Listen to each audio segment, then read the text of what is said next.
Seja muito bem-vindo ao curso gratuito de Python para iniciantes. Eu me chamo Breno, trabalho aqui na Varios, sou programador Python aqui e quero te passar um pouquinho sobre como você pode aprender essa linguagem e como você pode aplicar ela no seu dia a dia. O Python hoje é uma das linguagens mais utilizadas do mundo no campo de finanças, contabilidade, desenvolvimento web e muitas empresas, Google, Netflix, muitos fundos de investimento aqui no Brasil, corretoras, bancos, utilizam o Python no seu dia a dia para construir inúmeras ferramentas que são extremamente úteis para os seus usuários. O Python ele vai conseguir te abrir portas aí para conseguir um emprego praticamente em qualquer empresa que utilize tecnologia no seu dia a dia, por ser uma das linguagens aí mais versáteis que existem também. Uma das grandes vantagens de você aprender Python, que está entrando nesse vídeo agora, é justamente você ter contato com uma linguagem de alto nível, uma linguagem que ela é mais familiar à linguagem humana do que à linguagem de máquina. O Python ele vai ser muito mais fácil do que você imagina. Se você tem medo de programação, eu te convido a perder esse medo, principalmente assistindo essa aulinha aqui que eu vou dar para você agora,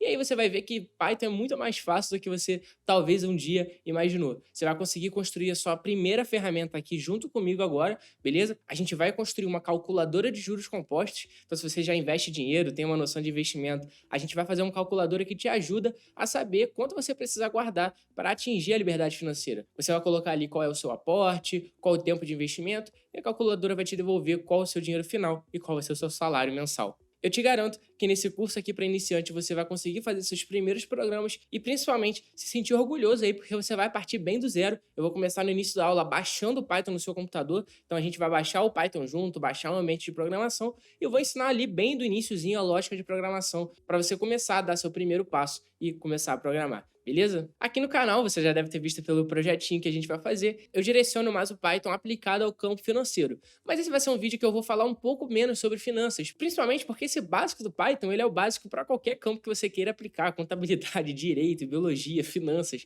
qualquer coisa que você queira fazer, você tem que saber esse basicão de lógica de programação, beleza? Então, o projetinho que a gente vai montar junto, conforme eu vou ensinando para vocês as funcionalidades básicas, vai ser a calculadora de juros compostos, mas se você tiver interesse também no campo financeiro, quiser trabalhar no mercado financeiro, eu te convido a conhecer meu canal também aqui no YouTube, que eu acabo pegando Python e aplicando sempre a contextos financeiros. Mas antes da gente começar nosso projetinho, aqui na Varas a gente tem vários robozinhos que me ajudam aqui no canal de programação, e para esse vídeo eu vou chamar o robô Niemeyer, que é nosso robô de projetos.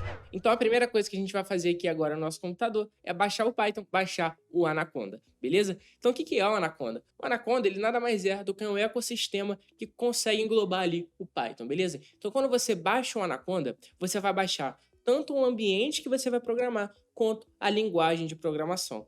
Isso é muito importante porque a linguagem Python, por si só, ela não é suficiente para você conseguir programar ali no seu dia a dia.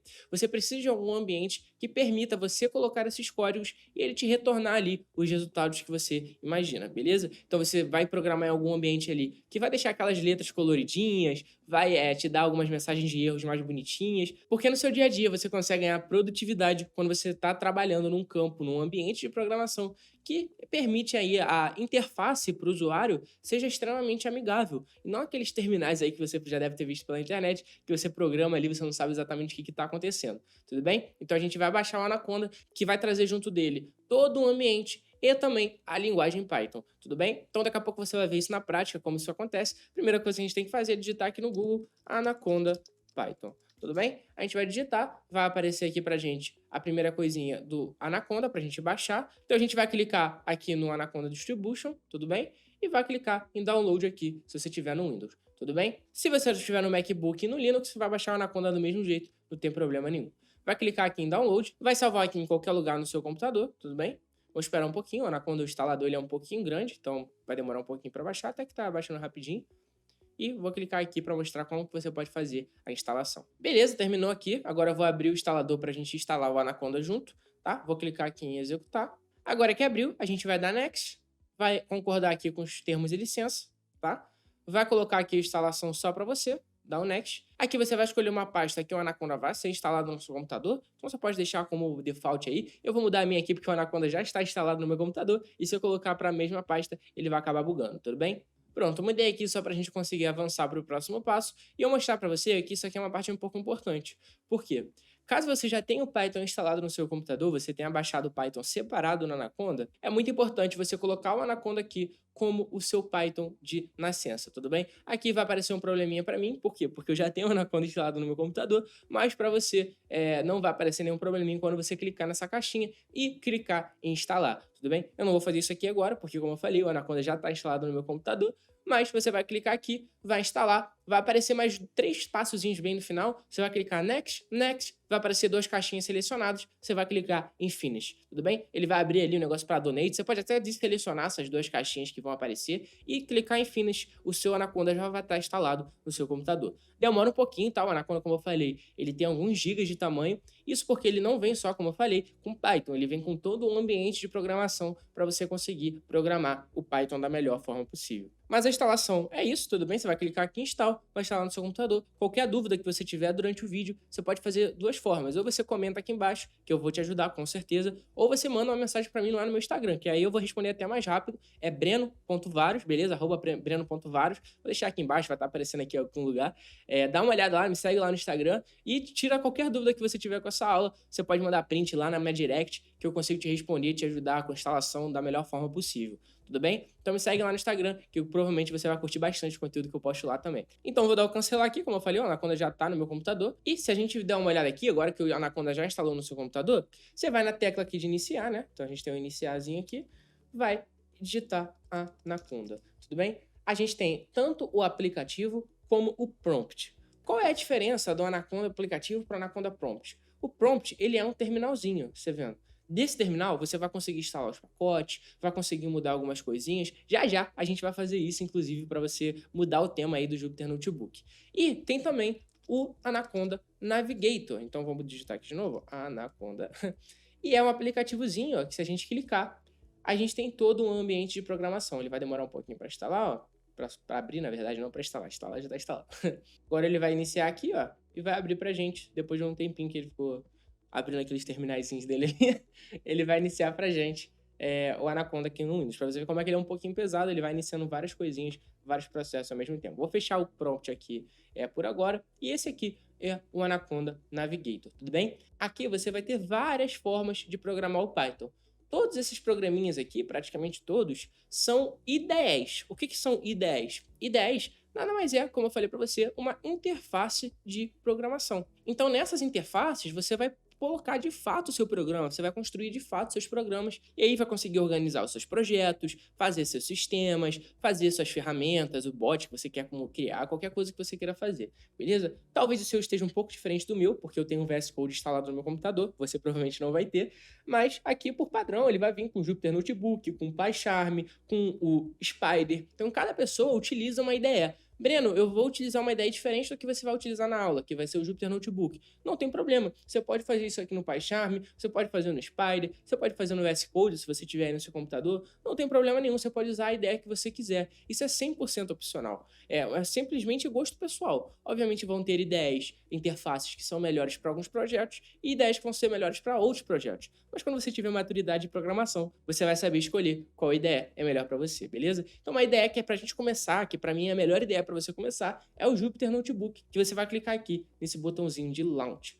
O que é esse botãozinho de Launch? É para você realmente botar ele para rodar dentro do seu computador. Se a gente clicar aqui, ó, ele vai abrir para a gente uma instânciazinha lá no nosso navegador, beleza? Então olha só, a gente estava aqui, ó, no nosso Anaconda, ele abriu aqui o nosso Jupyter Notebook. A partir desse Jupyter Notebook, a gente consegue fazer o quê? A gente consegue criar a nossa primeira pastinha de Python. A gente pode vir aqui em New, clicar aqui no Notebook de Python 3, e quando a gente faz isso, a gente já tem aqui, ó, pode começar a programar, ó, nosso print hello world, beleza? Então se a gente rodar aqui, ó, rodar aqui, o Python ele já vai estar funcionando na nossa máquina aqui, ó. O computador já respondeu pra gente de volta um hello ali, o hello world, que é o principal quando você está começando a programar, tudo bem? Relaxa que eu vou explicar com calma aqui que é esse ambiente aqui, como você pode rodar o código e tudo mais. Mas a primeira coisa que eu quero te mostrar, que é muito legal também, é que geralmente o programador ele tem essas coisas de configurar tema, né? Você quer deixar o seu ambiente o mais bonitinho possível. E aí, eu acho que isso é importante até para eu conseguir te passar um pouquinho o que são os pacotes, né? As coisas adicionais que você pode colocar dentro do Python, tudo bem? Por padrão, o Jupyter Notebook vem nesse temazinho aqui que você está vendo agora, que é o tema Abrão, tudo bem? Mas eu acho um tema preto dele muito mais bonito, né? O Dark Mode dele muito mais bonito do que esse tema branco que você está vendo aqui agora, tudo bem? Então, geralmente, eu mudo para o tema preto antes de começar a programar. Mas como que você pode mexer aqui no Jupyter Notebook? Bom, vamos lá, vamos voltar à nossa tela principal aqui. Aqui, ó, a gente está no nosso localhost e a gente está no início do nosso computador. Então aqui você pode pegar todas as pastas que você quiser. Você pode aqui criar, por exemplo, ao invés de new, botar um notebook do Python, criar uma pastazinha e colocar todos os projetos de Python lá dentro. Você pode criar uma pasta, por exemplo, curso gratuito do Breno aqui, professor Breno, e a partir disso você começa a botar seus códigos lá dentro, tudo bem? Quando você cria uma pasta nova, você pode renomear o nome delazinha aqui em cima. Então, por exemplo, a gente pode botar o nome curso gratuito, beleza? De Python, gratuito, não, gratuito, gratuito, de Python. E a partir disso aqui, a gente pode rodar nossas células, criar células novas e tudo mais. Cada célula dessas aqui, ela nada mais é do que um ambiente que você vai digitar os seus códigos. Dentro da programação, a ordem importa. Então, sempre que você digitar primeiro um código aqui em cima e depois um código aqui embaixo, ele vai, por exemplo, eu sou o Breno. Ele vai primeiro executar esse código aqui de cima e depois executar esse código aqui de baixo, tudo bem? Então a ordem importa, o computador vai digitar pra gente Hello World, eu sou o Breno, tudo bem? E aí a partir disso você pode digitar quantos códigos você quiser aqui para baixo, tá? O Jupyter Notebook, ele funciona a partir de células, que você está vendo aqui. Então você pode programar em qualquer célula que você quiser. Você pode programar nessa célula aqui de cima, você pode programar nessa célula aqui de baixo, por exemplo. Então se você der um print aqui, ó, Breno, aqui embaixo, um computador, ele também vai conseguir responder essa célulazinha que você acabou de programar, tudo bem? Aí, Breno, como é que eu posso criar células novas, rodar o código e tudo mais, que é uma dúvida comum também quando você está começando, né? Você pode clicar nesse botãozinho aqui de Run, beleza? Você clicou, ele vai rodar de novo, eu vou até botar outra coisa aqui embaixo. Se a gente clicar aqui no botãozinho, ó, ele vai rodar, respondeu pra gente coisa qualquer, tudo bem? Então você pode fazer isso ou clicar a tecla Shift Enter. Então aqui eu vou pegar uma colinha que eu deixei aqui no meu bloco de notas, tá? E vou deixar aqui para você de presente, ó, quando você for baixar o código. Lembrando que esse código dessa aula vai estar aqui na descrição, tudo bem? Então, se você quiser baixar, você pode baixar esse código aqui na descrição, vai estar lá bonitinho para você. E aí você viu que eu deixei essa célula aqui bonitinha, como se fosse um markdown. E aí, calma, eu vou te explicar agora, eu vou até excluir essa célula aqui de cima, para a gente deixar ela aqui em cima bonitinha, tá? Então, o Jupyter Notebook ele é um ambiente para você dar comando para o computador, e o computador vai respeitar a ordem que você digitar. Então, aqui, ó, você pode clicar nessa partezinha aqui da célula, tá? Não é clicar aqui para digitar, não. Você clica aqui fora, e aqui você pode apertar, ó. Se você apertar a tecla B, ela vai surgir uma tecla aqui embaixo, tá? Uma célula aqui embaixo.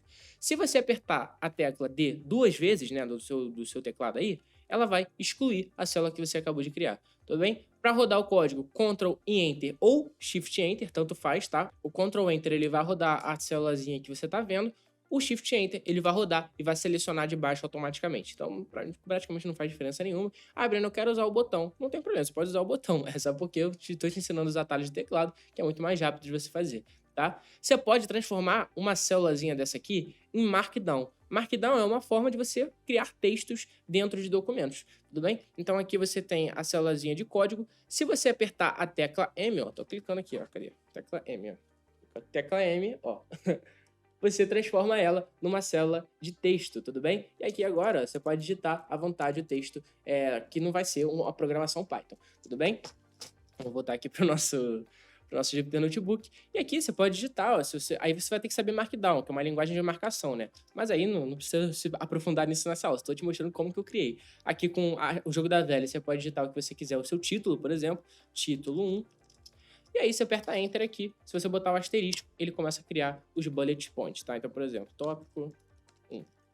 Se a gente rodar aqui a nossa célula, ó, Shift Enter, que nem eu acabei de ensinar para vocês, ele vai criar essa célulazinha de texto aqui pra gente, tudo bem? Foi assim que eu criei essa célula aqui em cima, mas eu queria só te explicar porque eu não gosto que as coisas caem do céu. Explicar até a parte do texto. Que não tem nada de Python isso aqui, mas é bom para você ter uma organização, para você entender o seu código e tudo mais, como você pode fazer esse tipo de coisa aí na sua casa. Tudo bem? Então, print Breno, esse aqui é o primeiro comando que eu acabei de ensinar para vocês. Ou se você tiver alguma dúvida, você pode vir nesse tecladinho aqui também, que ele vai abrir os comandos de todas as coisas que você pode fazer. Tudo bem? Então você pode vir nesse tecladinho que você vai achar todos os atalhos do Jupyter Notebook, tá? Então o primeiro comando que eu ensinei para vocês aqui foi o print. O print, ele nada mais é do que você passar um texto aqui dentro, ou uma variável, daqui a pouco você vai saber o que é isso, e a partir desse texto que está dentro do print, o computador ele vai devolver, ele vai mostrar na tela para você o que você acabou de digitar, tudo bem? Então, tudo que você colocar aqui dentro, o computador ele vai te devolver. Ah, Breno, mas eu quero colocar qualquer coisa aqui dentro. Qualquer coisa eu posso colocar? Sim, você pode botar qualquer coisa que o computador ele vai digitar na tela para você. Então, a gente pode criar um programinha, por exemplo, falado estamos aprendendo Python. A gente pode criar outro print chamado meu aluno, tá em caps lock, meu aluno se chama João, beleza? E um terceiro print aqui com o texto e o João irá aprender a programar hoje. Tudo bem? Se a gente printar aqui, estamos aprendendo Python, meu aluno se chama João e o João irá aprender a programar hoje. A gente criou um programinha que simplesmente repete o que a gente está escrevendo aqui em cima. Só que tem um problema nisso. Imagina se você criasse um programa que tivesse um monte de print assim, ó. Você programasse um monte de programa que tem um monte de print. E aí, quando você tivesse um aluno que não se chamasse João, você teria que simplesmente pegar esse monte de João aqui e ficar trocando. Ah, meu aluno se chama Paulo, por exemplo. E aí você teria, vem aqui, Paulo. O Paulo irá aprender... Meu Deus do céu, que tragédia você fazer esse tipo de coisa, né? Então, o que você acaba fazendo geralmente quando você está programando? Você cria as famosas variáveis. As variáveis é uma ótima forma de você controlar os dados dentro do seu programa, tudo bem? Então, você está lidando ali com dados do dia a dia e esses dados, eles são mutáveis, correto? Você quer criar uma ferramenta, você quer criar uma automatização, você quer criar um relatório, tudo isso envolve várias variáveis. Preço, número de vendas, rentabilidade, número de ações, qual é a empresa, características, tudo isso são variáveis, coisas que vão assumir valores, tá? E aí como é que a gente pode fazer isso aqui? No nosso caso, ó, vamos tirar esse monte de coisa aqui, a gente vai fazer assim, ó, a gente pode criar, por exemplo, uma variável chamada nome, e a gente vai digitar aqui, ó, nome igual a Paulo, por exemplo. E aí você pode estar se perguntando, esse igual aqui é igual de equação lá da escola? Não, não é o mesmo igual, tudo bem? Esse igual aqui, ele é de atribuição. Você está dizendo que a variável nome está recebendo a string, né, o texto Paulo, tudo bem? E aí, essa atribuição aqui, ela é diferente do igual. O igual dentro do Python é quando você usa dois iguais assim, que a gente utiliza lá em condicionais. A gente vai ver nessa aula ainda. Mas aqui, quando você está trabalhando com variáveis, isso aqui é uma atribuição, tudo bem? E aí, o nome, ele é igual a Paulo. Aqui você poderia colocar qualquer coisa que você imaginasse. Então isso aqui pode assumir qualquer valor. E daqui a pouco a gente vai aprender como você pode, por exemplo, pegar dados do usuário do seu programa para colocar ali um input, né? Algum dado fornecido pelo usuário, tá? Mas a princípio esse dado aqui, ele está dentro do próprio programa e aí ele está assumindo o valor de Paulo, tudo bem? E aí o Paulo, ele é aqui uma string, né? Todo texto dentro do Python, que nem você está vendo aqui, ele tem que estar entre aspas duplas ou aspas simples, tá? Então o Paulo aqui, ó, ele pode ser aspas simples também, vai pagar aqui o aspas duplas, ou ele pode ser aspas triplas também, na verdade, aspas triplas simples, ó, que é isso aqui, ó, beleza? Então você pode fazer da forma que você imaginar. Isso aqui é o menos comum, menos usual, de aspas triplas, mas é porque aspas triplas permite que você coloque várias linhas, ó. Você consegue fazer várias linhas de texto ao mesmo tempo. Tudo bem? Com aspas duplas e aspas simples, você não consegue fazer isso. Mas vamos trabalhar com o exemplo mais simples, que é você ter aspas simples aqui e o texto dentro do seu programa. Então, qualquer texto que você imaginar tem que ter aspas simples, porque se não tiver aspas, o Python ele vai encarar como se isso aqui fosse uma variável. Então, o nome é igual a variável Paulo, só que isso aqui vai dar errado porque a gente não sabe o que é a variável Paulo, a gente não atribuiu essa variável ainda. Tudo bem? Então, vamos colocar aqui entre aspas para a gente ter a nossa string, o nosso texto. Então, o texto dentro do Python é uma string. E agora a gente tem a variável nome igual a Paulo. Como é que a gente pode encaixar isso aqui dentro do nosso print? Então, a gente pode fazer assim, ó. Meu aluno se chama, fechar o nosso texto, colocar um maisinho e deixar a variável nome. Aqui embaixo a gente pode fazer a mesma coisa. Eu mais nome mais irá aprender a programar hoje. Tudo bem? Então a gente vai deixar o espaçozinho aqui, né? Pra gente conseguir manter o espaço do nosso programa.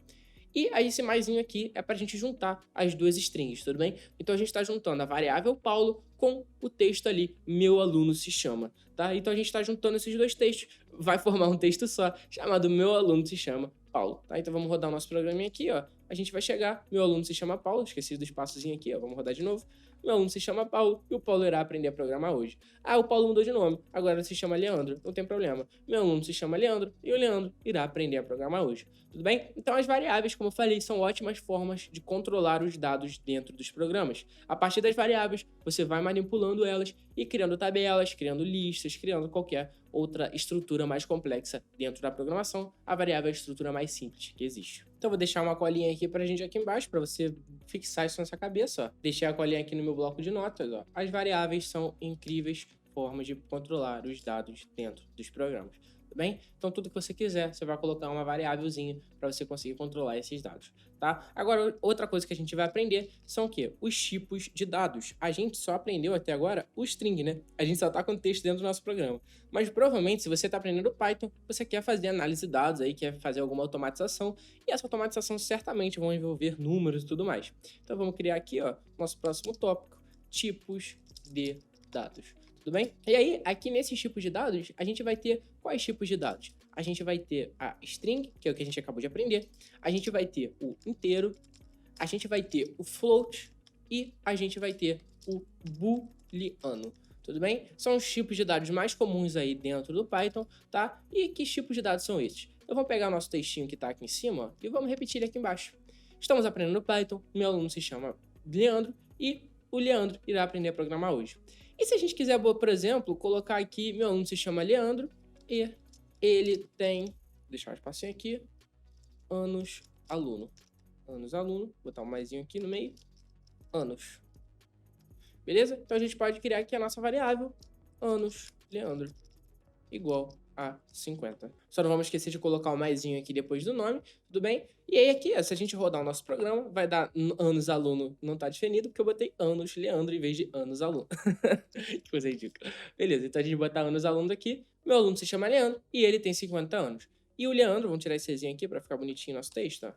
O Leandro irá aprender a programar hoje. Tudo bem? Então a gente colocou aqui a nossa idade, só que a gente colocou a nossa idade ainda em formato de texto. Se a gente quisesse colocar em formato de número, bastava a gente colocar aqui, ó, o ano em numeração, beleza? Então a gente vai colocar aqui em 50, só que agora a gente não vai conseguir mais colocar dentro do nosso print, tá? A gente não vai conseguir porque ele vai dar um errozinho aqui, ó, que a gente não consegue concatenar uma string com um inteiro. Então isso aqui é um inteiro, tá? Então vamos esquecer um pouquinho o nosso textozinho aqui e vamos só tentar agora ao tipo de dado, tá? Então nome, Leandro, anos aluno igual a 50. A gente pode colocar masculino igual a true, tudo bem? E aí a gente vai ter aqui as características de verdadeiro ou falso dentro da nossa programação, tá? A gente colocar aqui, ó, print masculino, ele vai retornar true pra gente, tudo bem? Então a gente tem aqui string, número inteiro, booleano. O que é o float, Breno? Ah, você falou de float aí, que porcaria é essa? A gente pode colocar, por exemplo, a altura dele. Altura Leandro. No caso, altura aluno, né? Tô com o Leandro na cabeça. Altura aluno. E a gente vai botar, por exemplo, 1,83, que é a minha altura, por exemplo. Esse número aqui, ele não é um inteiro, você concorda comigo? Ele tem uma casa decimal. E aí, lembrando, mais uma vez, no Python, a gente não está no Brasil, né? A casa decimal, ela não pode ser por vírgula. Se você colocar vírgula, como é que ela já fica até diferente? Ela vai bugar, tá? Tem que ser ponto, que nem é lá nos Estados Unidos, tá? Então, a altura, ela não é um inteiro, ela é um float, tá? Por quê? Porque tem essas duas casas decimais, que é 1,83, e aí essa casa decimal aqui, ela já considera como número decimal, que é o float, tá? Então, o inteiro 50, float 1,83, masculino igual a true. Ah, mas e se ele não fosse masculino? Se fosse uma, por exemplo, Andrea, que tem 20 anos, tem 1,65, 54, e a gente, masculino, é igual a false, tudo bem? E aí, a gente vai printar aqui o masculino e ele vai devolver false com a gente, lembrando que as condicionais, né, verdadeiro ou falso, ela sempre tem que ter a letrinha maiúscula para começar, tá? Se você colocar a letra minúscula, não vai funcionar. E o Python, ele é sensível à letra minúscula e maiúscula, tá? Toma muito cuidado com isso. Por quê? Porque isso é uma parte fundamental do seu tratamento de dados. Então, se você for querer criar condicionais, fazer qualquer coisa desse tipo, se você colocar aqui variáveis com letra maiúscula, aqui em cima, por exemplo, e tentar printar ela com a letra minúscula aqui embaixo. Não vai funcionar, beleza? Aqui, se você rodar, ele vai até rodar, porque esse masculino aqui ele já está na memória do Jupyter Notebook, então ele sempre armazena as variáveis. Ó, se a gente rodar aqui, ó, ele vai conseguir rodar mesmo assim, não tem problema nenhum. Mas se a gente colocar um O aqui no final maiúsculo, por exemplo, ó, ele vai dar erro. Por quê? Porque esse masculino ele não está definido ainda, tá? Então toma muito cuidado com esse diferencial entre maiúscula e minúscula, tudo bem? Então vamos deixar aqui o tudo no minúsculo. E isso é uma coisa importante da gente falar também, né? Não importa se você está programando em células diferentes. Aqui no Jupyter Notebook, o que você guarda na variável aqui em cima, ele leva para o resto do programa, tudo bem? Então ele tem uma memóriazinha interna dele aqui, que ele dentro desse programa, ele consegue se organizar ali e chegar na conclusão de que essa variável que você está falando é a variável que você referenciou numa outra célula, tudo bem? Mas como você pode tratar, então, as strings, os textos dentro do seu programa, se a gente está falando aqui, que eu acabei de falar para você agora, que o maiúsculo e o minúsculo, eles são diferentes. Que vai ser o nosso próximo tópicozinho de como lidar com strings, tudo bem? A gente vai aprender aqui agora como colocar palavras em maiúsculo, beleza? Como, vou botar uma interrogaçãozinha aqui, como selecionar letras dentro de palavras. Outra coisa que a gente vai aprender a fazer agora, como saber o tamanho de uma frase. Então a gente vai ver várias coisinhas desse aqui agora nesse próximo tópico da aula, tá? Isso aqui um pouco mais. Então a primeira coisa que a gente vai fazer, a gente vai criar a nossa frase aqui, ó, nossa frase chamada Eu amo finanças. Ah, Breno, isso não é verdade pra mim, mas pra mim é. Então isso que importa, que eu sou professor mesmo. Tô brincando. A primeira coisa que a gente vai fazer é transformar essa frase em upper. Então vamos dar um print aqui, ó. Print frase, eu amo finanças. Beleza, eu amo finanças bonitinho aqui com a primeira letra maiúscula. Vamos colocar essa aqui a primeira letra minúscula pra gente fazer um negocinho daqui a pouquinho. Beleza, a gente tem aqui a frase, eu amo finanças aqui o computador devolveu pra gente. Se a gente pegar essa frase e dar um ponto upper no final dela, o que acontece? Ela vai estar em caps lock. E aí, esse aqui é um recurso que você tem que entender que o Python, ele é assim, tá? Ele funciona assim por inteiro. Isso aqui é o mais básico que você está vendo, mas ele funciona assim desde o básico até o avançado complexo. Sempre que você tem uma variável e você quer aplicar alguma coisa nessa variável, então, por exemplo, eu tenho a variável frase, correto? E aí, eu tenho essa frase aqui, eu amo finanças, associada, atribuída a essa variável frase. Tudo bem? Se eu quiser modificar essa variável, eu quero pegar essa frase, colocar ela de outro jeito, trocar uma letra, fazer qualquer coisa que seja, a gente vai dar um ponto, tá? Usar esse pontozinho aqui que eu acabei de fazer. E depois do ponto vai chamar a função que a gente quer aplicar nessa frase. Então, nesse caso aqui, a gente aplicou a função upper, a gente pode aplicar a função lower, a gente pode aplicar a função title, tá? Vamos pegar aqui, ó, title. A gente pode aplicar a função que a gente quiser depois dessa frase, tá? Depois dessa variável. E aí, obviamente, tem funções que só podem ser aplicadas a strings, a texto, tem funções que só podem ser aplicadas a números, e aí, obviamente, conforme você for conhecendo mais o Python, você vai acabar aprendendo a lidar com essas strings, tá? Então, a primeira coisa que eu quero mostrar, como colocar aqui em maiúsculo, que no caso foi o upper, né? O upper vai deixar a gente, ó, não pode esquecer esses dois abre e fecha colchete aqui. O upper, ele vai permitir a gente a criar a frase aqui toda maiúscula, tá? Ah, Breno, mas eu não quero dar um print. Eu quero que isso seja minha variável nova. Então eu não quero que seja a frase .upper. Eu quero que seja uma outra variável que entre ali no print. Como que você pode fazer isso? Você pode colocar aqui, ó, frase maiúscula, maiúscula. Você pode colocar aqui, ó, frase maior igual a frase.upper, tudo bem? E aqui, ó, em vez de printar frase.upper, você pode printar frase maior. Vamos pegar aqui, ó, botar aqui dentro, beleza? E aí a gente vai ter aqui, ó, eu amo finanças. Ah, mas se eu quiser printar a frase, bota a frase normal aqui, eu amo finanças em minúscula, beleza? Então a gente pode atribuir uma outra variável, a gente acabou de criar uma outra variável e atribuiu aqui a nossa variável original. E aqui a gente conseguiu aplicar a função de maiúscula, tudo bem? Então a gente pegou nossa variável original e aplicou a função de maiúscula, criou uma variável nova dentro do nosso programa e essa variável nova pode ser utilizada aqui no print para a gente conseguir visualizar ela da melhor forma. Ah, Breno, eu posso fazer só o frase maior? Não, eu posso fazer o frase menor, ó. Vamos fazer aqui embaixo, ó. Frase menor e frase maiúscula, ó. Frase menor, que foi o que eu acabei de ensinar para vocês. A gente vai ter aqui o frase.lower. Então a gente vai botar em minúscula. Frase de título, a gente vai dar o frase.title. O title ele vai fazer o quê? Ele vai transformar todas as frases, todas as palavras, no caso, né, em maiúscula no início. Então, um título ele não tem letra maiúscula em todas as palavras. Então, o title ele vai fazer esse recursozinho pra gente. Tudo bem? Com essa condiçãozinha aqui, ó, a gente pode até printar essa condição, em vez de deixar ela solta aqui, ó. Colocar ela aqui dentro, beleza? Frase.isUpper, ela vai dizer que a nossa frase é false. Tudo bem? Por quê? Porque a nossa frase original, ela é minúscula, correto? Agora, se a gente colocar a nossa frase maior, isUpper, ela vai retornar true. Por quê? Porque todas as letras, todas as palavras estão em maiúscula, tudo bem? Então perceba que a gente pode também chamar as nossas funções de condição isUpper. A gente pode botar isLower, ó, botar aqui, isLower, e agora vai retornar false, tudo bem? Então a gente pode colocar essas duas frases, não tem problema nenhum. Vou deixar elas aqui embaixo, inclusive, ó. Tá aqui, ó. Frase isUpper, frase isLower, ok? Para você, quando baixar o código aí, ficar com eles bonitinhos, esses recursos. E aí, obviamente, uma coisa que eu quero mostrar, por que eu mostrei isso aqui para vocês?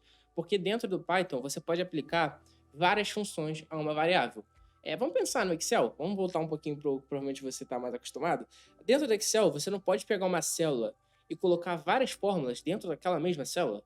Você não consegue pegar, tipo, eu vou dar um proc v, e aí depois desse proc v eu vou botar um if, e aí eu vou ver, e aí você vai ver, às vezes tem 3 linhas só de fórmula, né? Isso é muito comum, se você tiver um Excel um pouco mais complexo.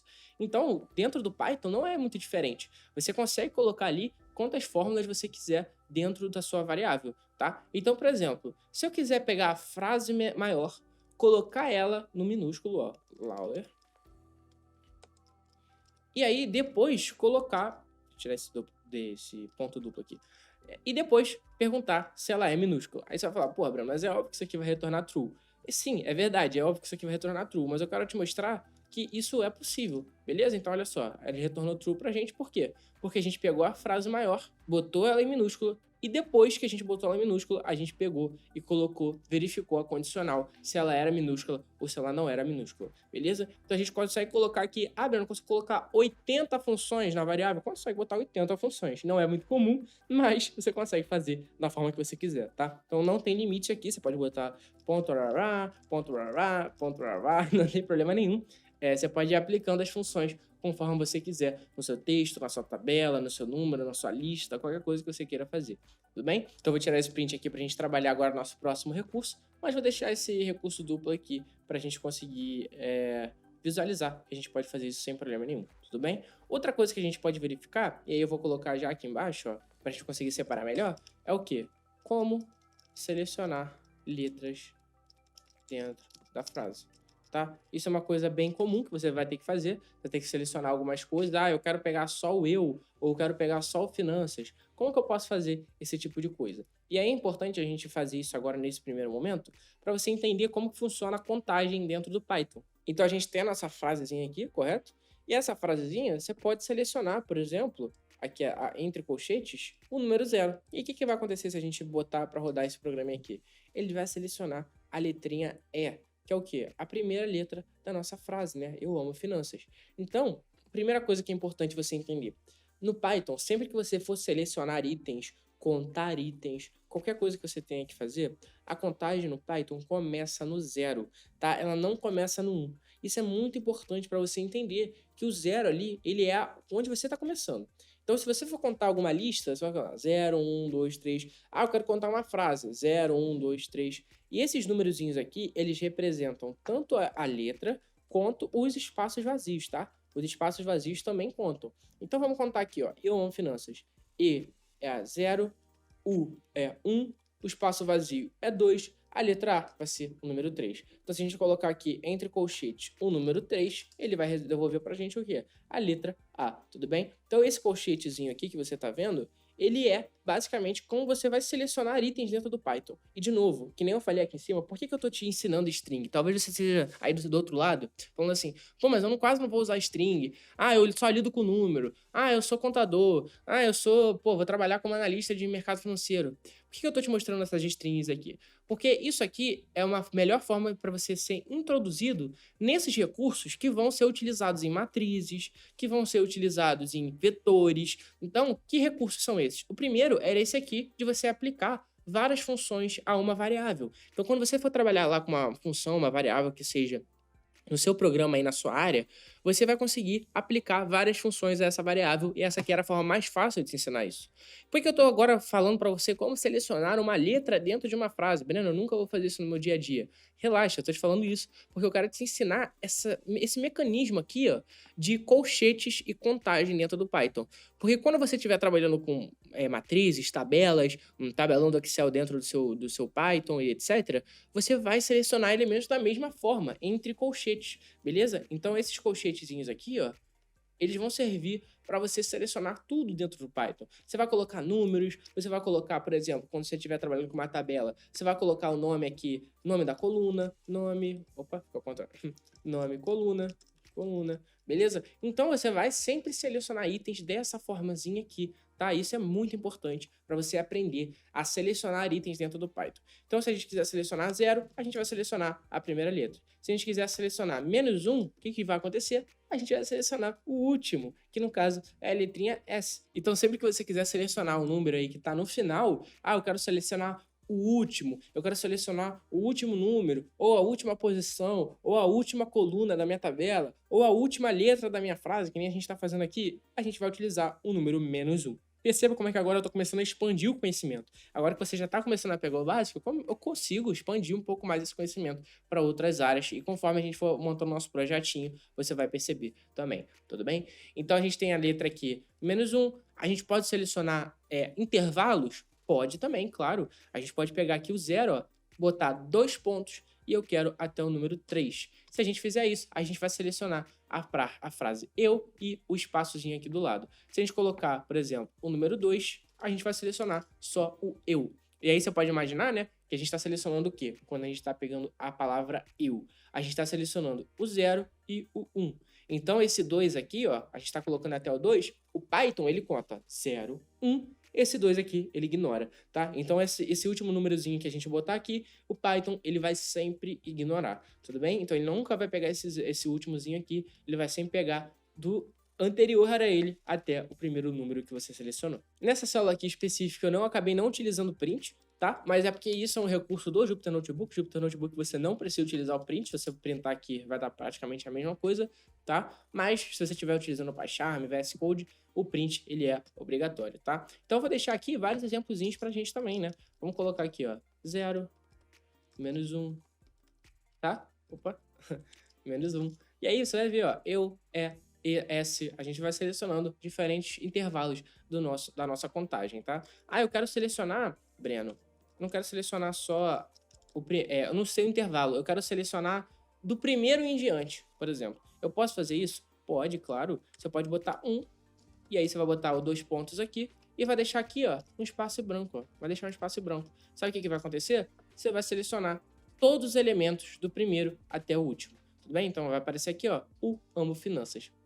Beleza? Vai ficar essa frase estranha aqui, mas você pode selecionar sem nenhum problema. E isso vai servir para matrizes, para vetores, de novo. Essa contagem aqui, ela serve para basicamente tudo, tá? Então isso aqui é a base praticamente do Python inteiro. Eu tô te ensinando a base para você ter uma base 100% sólida para quando você for para assuntos mais complexos, você conseguir compreender da melhor forma possível. Bem, então aqui você vai ter esse espaçozinho em branco. Por quê? Porque você quis selecionar do primeiro em diante. Você não quer selecionar nada para trás, tudo bem?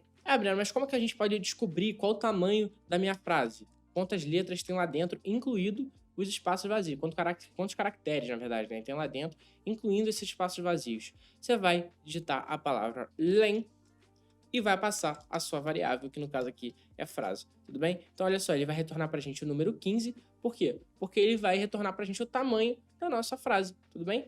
De novo, mais uma vez, contando os espaços vazios. Então, sempre que você quiser medir o tamanho de alguma coisa no Python, de novo, vai extrapolando. Eu estou falando de strings aqui, de frases, mas isso serve para praticamente tudo. Sempre que você quiser medir o tamanho de alguma coisa dentro do Python, você vai usar esse comandinho len, tudo bem? Eu quero medir quantos números tem dentro da minha lista, len. Quero medir quantas pessoas existem no meu trabalho, que está numa planilha. Vou ler a planilha e tem lá o nome das pessoas. Você vai medir com len. Então, você vai medir sempre com o len aqui o tamanho de algumas coisas dentro do Python, tudo bem?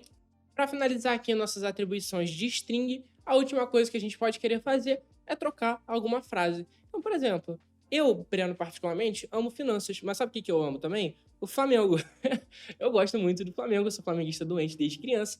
E aí, eu quero trocar a palavra finanças pela palavra Flamengo. Desculpa aí outras pessoas que estão assistindo que têm outros times, Corinthians, etc. Mas eu particularmente amo o Flamengo. E aí eu posso mudar o finanças pelo Flamengo. Como é que eu posso fazer isso? Eu posso pegar aqui, ó, colocar aqui a frase, ó. Frase flamenguista igual a frase.replace. Tudo bem? A gente vai dar replace aqui no finanças e vai colocar Flamengo no lugar. Flamengo, ele vai vir com letra maiúscula, tudo bem? Ele vai vir com letra maiúscula porque ele é muito importante, tá? Então a gente vai dar um print aqui, ó, na frase flamenguista e a gente vai chegar aqui, ó, eu amo Flamengo, tudo bem? Ah, Breno, eu torço pro outro time. Então quando você estiver praticando aí na sua casa, eu espero que você esteja fazendo isso, assistindo o curso com o Jupyter Notebook aberto, praticando junto comigo, testando as coisas, porque obviamente isso aqui que você está assistindo não é Netflix, você precisa praticar. Programação é importante, é prática ali para você conseguir fixar seu conhecimento, tá? Então, eu amo finanças, mas agora com o replace, na verdade eu amo o Flamengo, tudo bem? Ops, acabei de fazer uma besteirinha aqui. E eu amo o Flamengo, e assim é a frase que a gente pode terminar aqui e dar início ao nosso próximo tópico, que é o quê? Como colocar variáveis dentro de textos. Lembra que qual foi o nosso primeiro problema que a gente encarou? A gente encarou o problema do quê? De a gente não ter aqui, ó, vamos jogar aqui para baixo, como trocar esse nomezinho. E aí eu coloquei esse maisinho aqui, tá? Só que tem um problema, esse mais, ele não permite a gente colocar variáveis de idade. Lembra que eu falei para você que daria erro? Então se a gente colocar aqui, ó, idade igual a 50 e colocar aqui, ó, vamos trocar nossa frasezinha aqui, mais nome, mais e a idade dele e colocar aqui mais idade.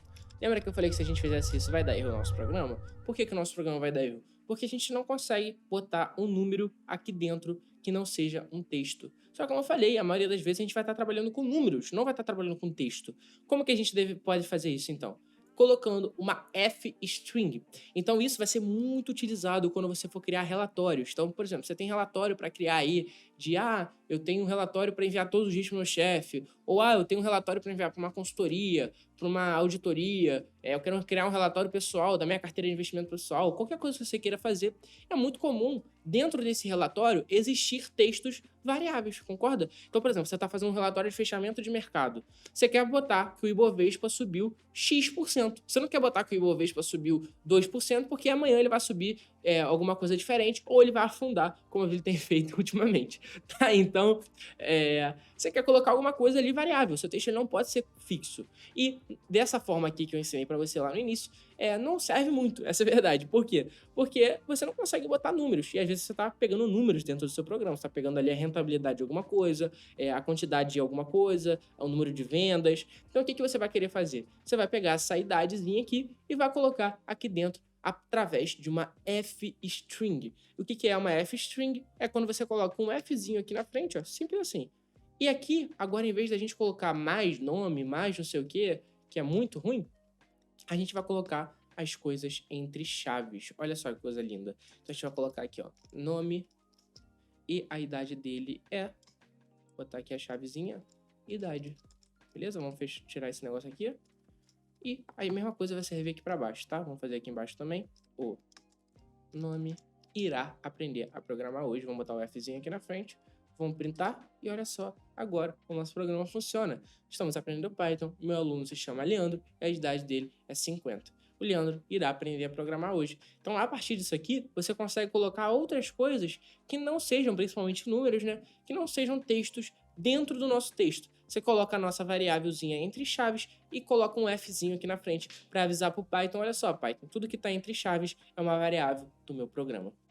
Então eu preparei uma outra colinha aqui, que esse aqui foi o exemplo que a gente estava usando ali em cima, mas essa colinha que eu deixei pronta aqui pra gente é até melhor pra gente conseguir visualizar essa diferença, né? Então aqui você colocaria a empresa, Itaú, e os anos de existência. Então vamos printar aqui, ó. A gente vai ter a frasezinha: vou investir na empresa Itaú, que possui 50 anos de existência. Tudo bem? Aqui embaixo a gente está com a mesma frase, só que agora utilizando o f-string. Então a gente tem aqui, ó, vou investir na empresa Itaú, que é a empresazinha entre colchetes, que possui 50 anos de existência. E aí, qual é a vantagem de você trabalhar com variáveis numéricas, né, em vez de string?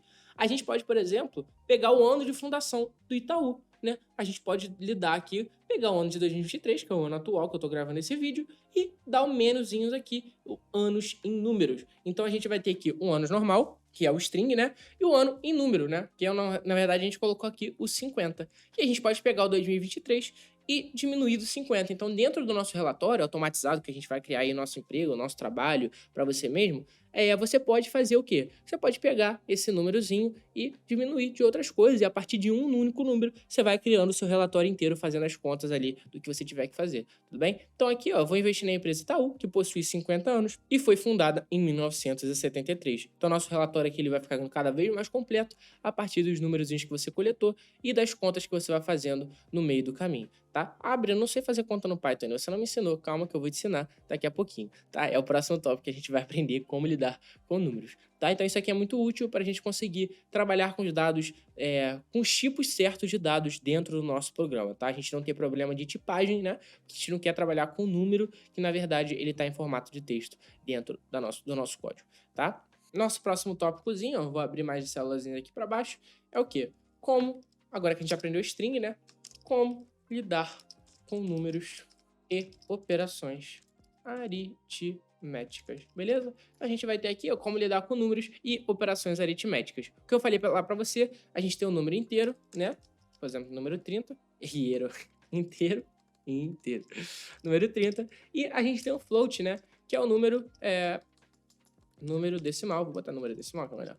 Número decimal igual a, sei lá, por exemplo, 1.54. Beleza? A gente tem esses dois tipos de dados. Se a gente der um print aqui, ó, type, número decimal, o que a gente vai chegar? Na classe float, beleza? Então, sempre que você quiser saber o tipo de alguma coisa, você pode colocar aqui esse type e o nome da variável dentro do programa, tá? Então, esse class float é o quê? Ele está dizendo que o nosso número é um float, é um número decimal, tá? Por que é muito importante a gente saber isso aqui? Porque a gente pode converter números para inteiros, né? Como é que a gente converte uma string para um inteiro? A gente vai utilizar um próprio nomezinho como função. Então, vamos lá. Convertendo texto para inteiro, a gente vai botar o igualzinho aqui e vai, por exemplo, colocar um int para pegar aqui, ó, 50. Então esse 50 aqui ele é um texto, só que a gente chamou essa função aqui chamada inteiro, né, esse int, para a gente converter aqui o número 50 para nossa classe inteiro. A gente tem nosso númerozinho sendo da classe inteiro, e se a gente printar o próprio número, ó,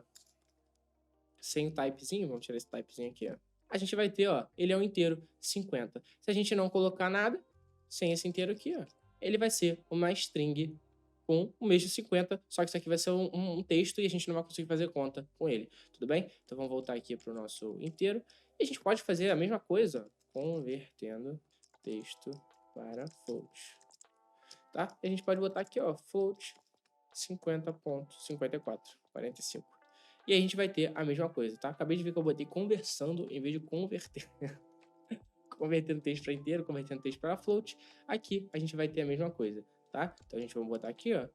A gente vai ter o número, nosso númerozinho chamado float, agora na classe float, e um número decimal, tudo bem? Então como é que você pode fazer contas aqui dentro do Python? Para a gente aprender operações aritméticas dentro do Python, eu preparei um negócio aqui bonitinho para vocês, que é uma parte minúscula, 0,01% do meu curso, que é a formação de Python para o mercado financeiro, que é o Código Py, tá? O link vai estar aqui na descrição se você quiser mais informações sobre o curso, tem uma infinidade de aulas, mas voltando aqui às nossas operações aritméticas, a gente vai pegar aqui a ordem das operações, tá? E cada parte da operação também. Operações aritméticas. Então a gente vai rodar aqui, ó, vai ver essa imagenzinha, que são essas animações. Lá dentro do curso tem uma infinidade de animações, umas coisinhas que eu vou utilizando da edição para me ajudar a dar as aulas, beleza? E isso aqui é uma imagenzinha, um frame de uma aula que eu peguei, que eu ensino as operações aritméticas, as ordens das operações, tá? Então, primeiro, o que a gente vai ter? São os parênteses, tá? Então, igual quando você estava lá na escola, o parênteses, ele sempre a primeira coisa que você resolve é dentro do parênteses. Depois é a exponenciação. Então, esses dois asteriscozinhos aqui é o quê? É para você conseguir exponenciar o número, elevar o número. Então, 2 elevado a 2, né? Você tem aqui, ó, 2 elevado a 2, você vai ter igual a 4, né? 2 elevado a 3 igual a 8. 2 elevado a 4 igual a 16. Então, você vai ter aqui a exponenciação, você vai exponenciando o número ad eterno quando você quiser, tá? Então, você tem aqui a multiplicação. Então, 2 aqui, ó, 2 vezes 4 vai ser 8, beleza? Então a gente vai ter aqui a multiplicaçãozinha de dois números, a divisão, que é a barrazinha, 2 dividido por 4 vai dar meio, então a gente vai ter aqui 0,5, não tem fração no Python, né? Vai ter só número decimal. E esses dois negocinhos aqui, ó, é uma coisa provavelmente nova para você que nunca programou, que é o quê? Essas duas barras aqui, barra, barra e essa porcentagem, eles são o quê? Divisão inteira e resto da divisão. Então, se você tiver, por exemplo, 7 dividido por 4, esses números aqui, eles não são divisíveis, concorda? Vai ter número decimal. Se você pedir para ele dividir normal, ele vai te devolver o decimal, 1,75, tá? Só que se você pedir dois negocinhos, ele vai fazer o quê? Ele vai te dar um 1, que é o quê? A divisão inteira. Ele vai ignorar o resto da divisão, ele não vai até o final, tá? Isso é muito útil para vários casos, tudo bem? Mas isso aqui é uma das operações no Python e que está nessa ordenzinha aqui, que é o terceiro a ser executado, tudo bem? E aí, se você colocar a mesma operação com a porcentagem ela não vai te devolver o porcento de fato, ela vai te devolver o resto da divisão. Então aqui, ó, você vai dividir 7 por 4, vai dar 1 e resta 3, beleza? Então, esses dois aqui são coisas complementares. Aqui vai ser a divisão inteira, aqui vai ser o resto da divisão, tudo bem? E por último, mas não menos importante, a adição e a subtração. Então, se você botar aqui 7 mais 4, vai te dar 11, 7 menos 4, aqui vai te dar 3, tá? Então, é muito importante a gente ter aqui a noção da qual é a ordem das operações, que vira e mexe aparece aqueles posts lá no Facebook, no Instagram, no Twitter, às vezes se você tiver Twitter, espero que você tenha, que é muito engraçado essa rede social, resolva a seguinte operação, aí tem lá 3 menos 1, cadê? Menos 1, aí dentro aqui multiplica por 4 elevado a 3, dividido por 7 menos 4. Aí qual é o resultado final? É uma múltipla escolha. Aí metade das pessoas erram. Pelo amor de Deus, vocês não podem errar isso aqui dentro do Python. Essa aqui é a ordem de operações. E não é a ordem de operações só no Python, não. É a ordem de operações da matemática. A matemática tem uma regra. Você não pode somar número antes de você multiplicar os números. Pelo amor de Deus, tá? Então, se você rodar isso aqui, ele vai fazer isso aqui na ordem, nessas ordens de operações. Primeiro ele vai resolver aqui dentro, depois ele vai multiplicar, depois ele vai exponenciar, depois ele vai multiplicar, depois ele vai subtrair, tudo bem? Então ele vai dividir aqui por 7, depois subtrair por 4, tá? Então tome muito cuidado na hora que você for fazer qualquer tipo de operação, porque essa aqui é a ordem das operações e aqui você pode fazer as contas que você quiser dentro do Python, tudo bem? Então, mais uma vez, eu preparei uma colinha aqui para vocês, para a gente ter todas as nossas operações, você ficar com bonitinho. Então, a soma 2 mais 2, diminuir 10 menos 8, dividir 10 dividido por 2, multiplicar 100 vezes 8, exponenciar 2 elevado a 5, dividir inteiro 5 barra 2, resto de divisão 5, a porcentagem 2 e a equaçãozinha aqui, beleza? Então, eu deixei o printzinho aqui, ó, todos os seus resultados dado a sua operação, tudo bem? Então, eu espero que você tenha entendido essa parte de operações aritméticas e agora a gente pode dar prosseguimento à nossa aula, a gente está chegando já, vai ter o nosso primeiro exercíciozinho do nosso projeto, beleza? Tá chegando lá, mas a gente precisa dar algumas coisinhas antes, tudo bem? Então, vamos lá para a nossa próxima coisa, que são funções úteis nativas do Python. Funções matemáticas, né? Matemáticas úteis nativas do Python, tá? Então, que funções são essas? A primeira é você pegar o número máximo, tá? Então, você vai ter aqui, ó, número máximo. E aí, você vai passar aqui, ó, por exemplo, máximo. E dentro da nossa função, né, a gente coloca aqui os colchetes para a gente passar nossos argumentos. A gente vai passar dois números, 4, 10. Então, a gente printar aqui, ó, print número máximo, a gente vai chegar no número de 10, beleza? Então, a gente consegue aqui pegar o número máximo entre dois números. Ah, eu consigo pegar o número mínimo? Claro que consegue. É só a gente fazer aqui embaixo, ó. Vou pegar aqui, ó, fechar aqui, mínimo, beleza? Número mínimo. E aí, a partir disso, a gente vai pegar aqui o número mínimo, vai ser o número 4, tá? Outra coisa muito importante, né, muito relevante também, quando você for fazer relatório e tal, é que ninguém merece você calcular a rentabilidade do Ibovespa, por exemplo, do mercado brasileiro aí, né? E você ter lá o número 0,4510, isso é bizarro, fica feio demais. Então, o que a gente pode fazer? Pode arredondar esse número. Então, você pode botar aqui, ó, round, correto? Passar o nosso número e o número de casas decimais que a gente quer. Então, eu quero arredondar isso aqui para duas casas decimais. A gente vai pegar o nosso númerozinho aqui, ó, e agora a nossa rentabilidade foi para 0,46%. Tudo bem? Então, aqui a gente pegou o nosso númerozinho e arredondou para duas casas decimais, tá? Então, sempre que a gente está utilizando funções, que nem a gente fez aqui, ó, a gente sempre vai passar os argumentos dentro dos colchetes, tudo bem? Então, essas aqui são as funções mais úteis que você vai ter de matemática nativa no Python, que você não precisa importar pacote, não precisa fazer nada, beleza? Nosso próximo tópico, que é um tópico muito legal que permite que a gente crie várias ferramentas, é como coletar dados de usuários. Olha só que coisa legal. Então, como que a gente pode pegar dados de usuários que coloquem ali no seu computador? Então, quando você está pegando lá uma calculadora, então você abre aqui a calculadora. Vamos pegar aqui a calculadora do Windows. Tem aqui a calculadora, você vai dar o input para o seu programa, né? Então você tem 8 aqui, você vai multiplicar por 3, vai pedir igual, e ele vai te devolver o 24. Então esse 8 aqui, esse 3 que você acabou de digitar, ele é o quê? É o input, é o que você está colocando dentro do programa, e o Windows tem um programa de calculadora dentro dele, ele vai te devolver a resposta multiplicando esses dois números, tá? E aí como é que você pode fazer isso aqui no Python? Você pode botar nome igual a input, qual é o seu nome. E aí, se você rodar esse programa aqui, ó, ele vai devolver pra gente, ó, o nosso programa, ele vai pedir pra gente digitar alguma coisa. Qual é o seu nome? Meu nome é Breno. Olha só que coisa legal. E aí você pode botar o print aqui embaixo, ó. Vamos deixar nosso programa melhor. Print, olá, nome.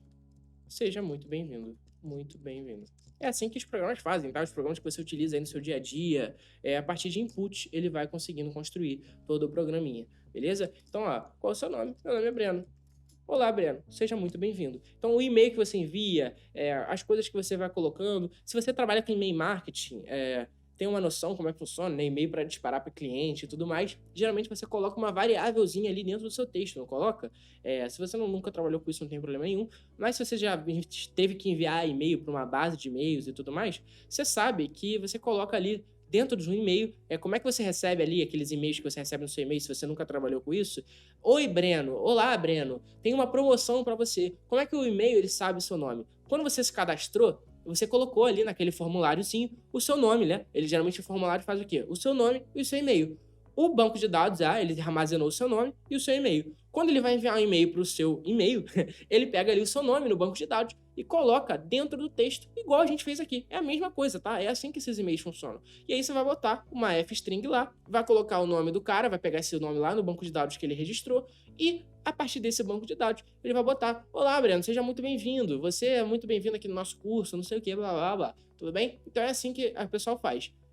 Bota o input, né? Esse input aqui vai ser o formulário que você preenche. Então lá no formulário vai ser: preenche o seu nome, vai ser o input ali por baixo, que está funcionando por baixo dos pontos. Você não está vendo, mas ele existe, tá? E depois vai pegar esse dado, vai botar lá no banco de dados e vai buscar quando você precisar construir o texto variável. Agora, uma coisa que você tem que tomar cuidado é que o input, por padrão, ele é um string, tá? Então isso aqui que você acabou de digitar, o Breno, ele é um texto. Então se você colocar aqui, ó, input, qual é a sua idade?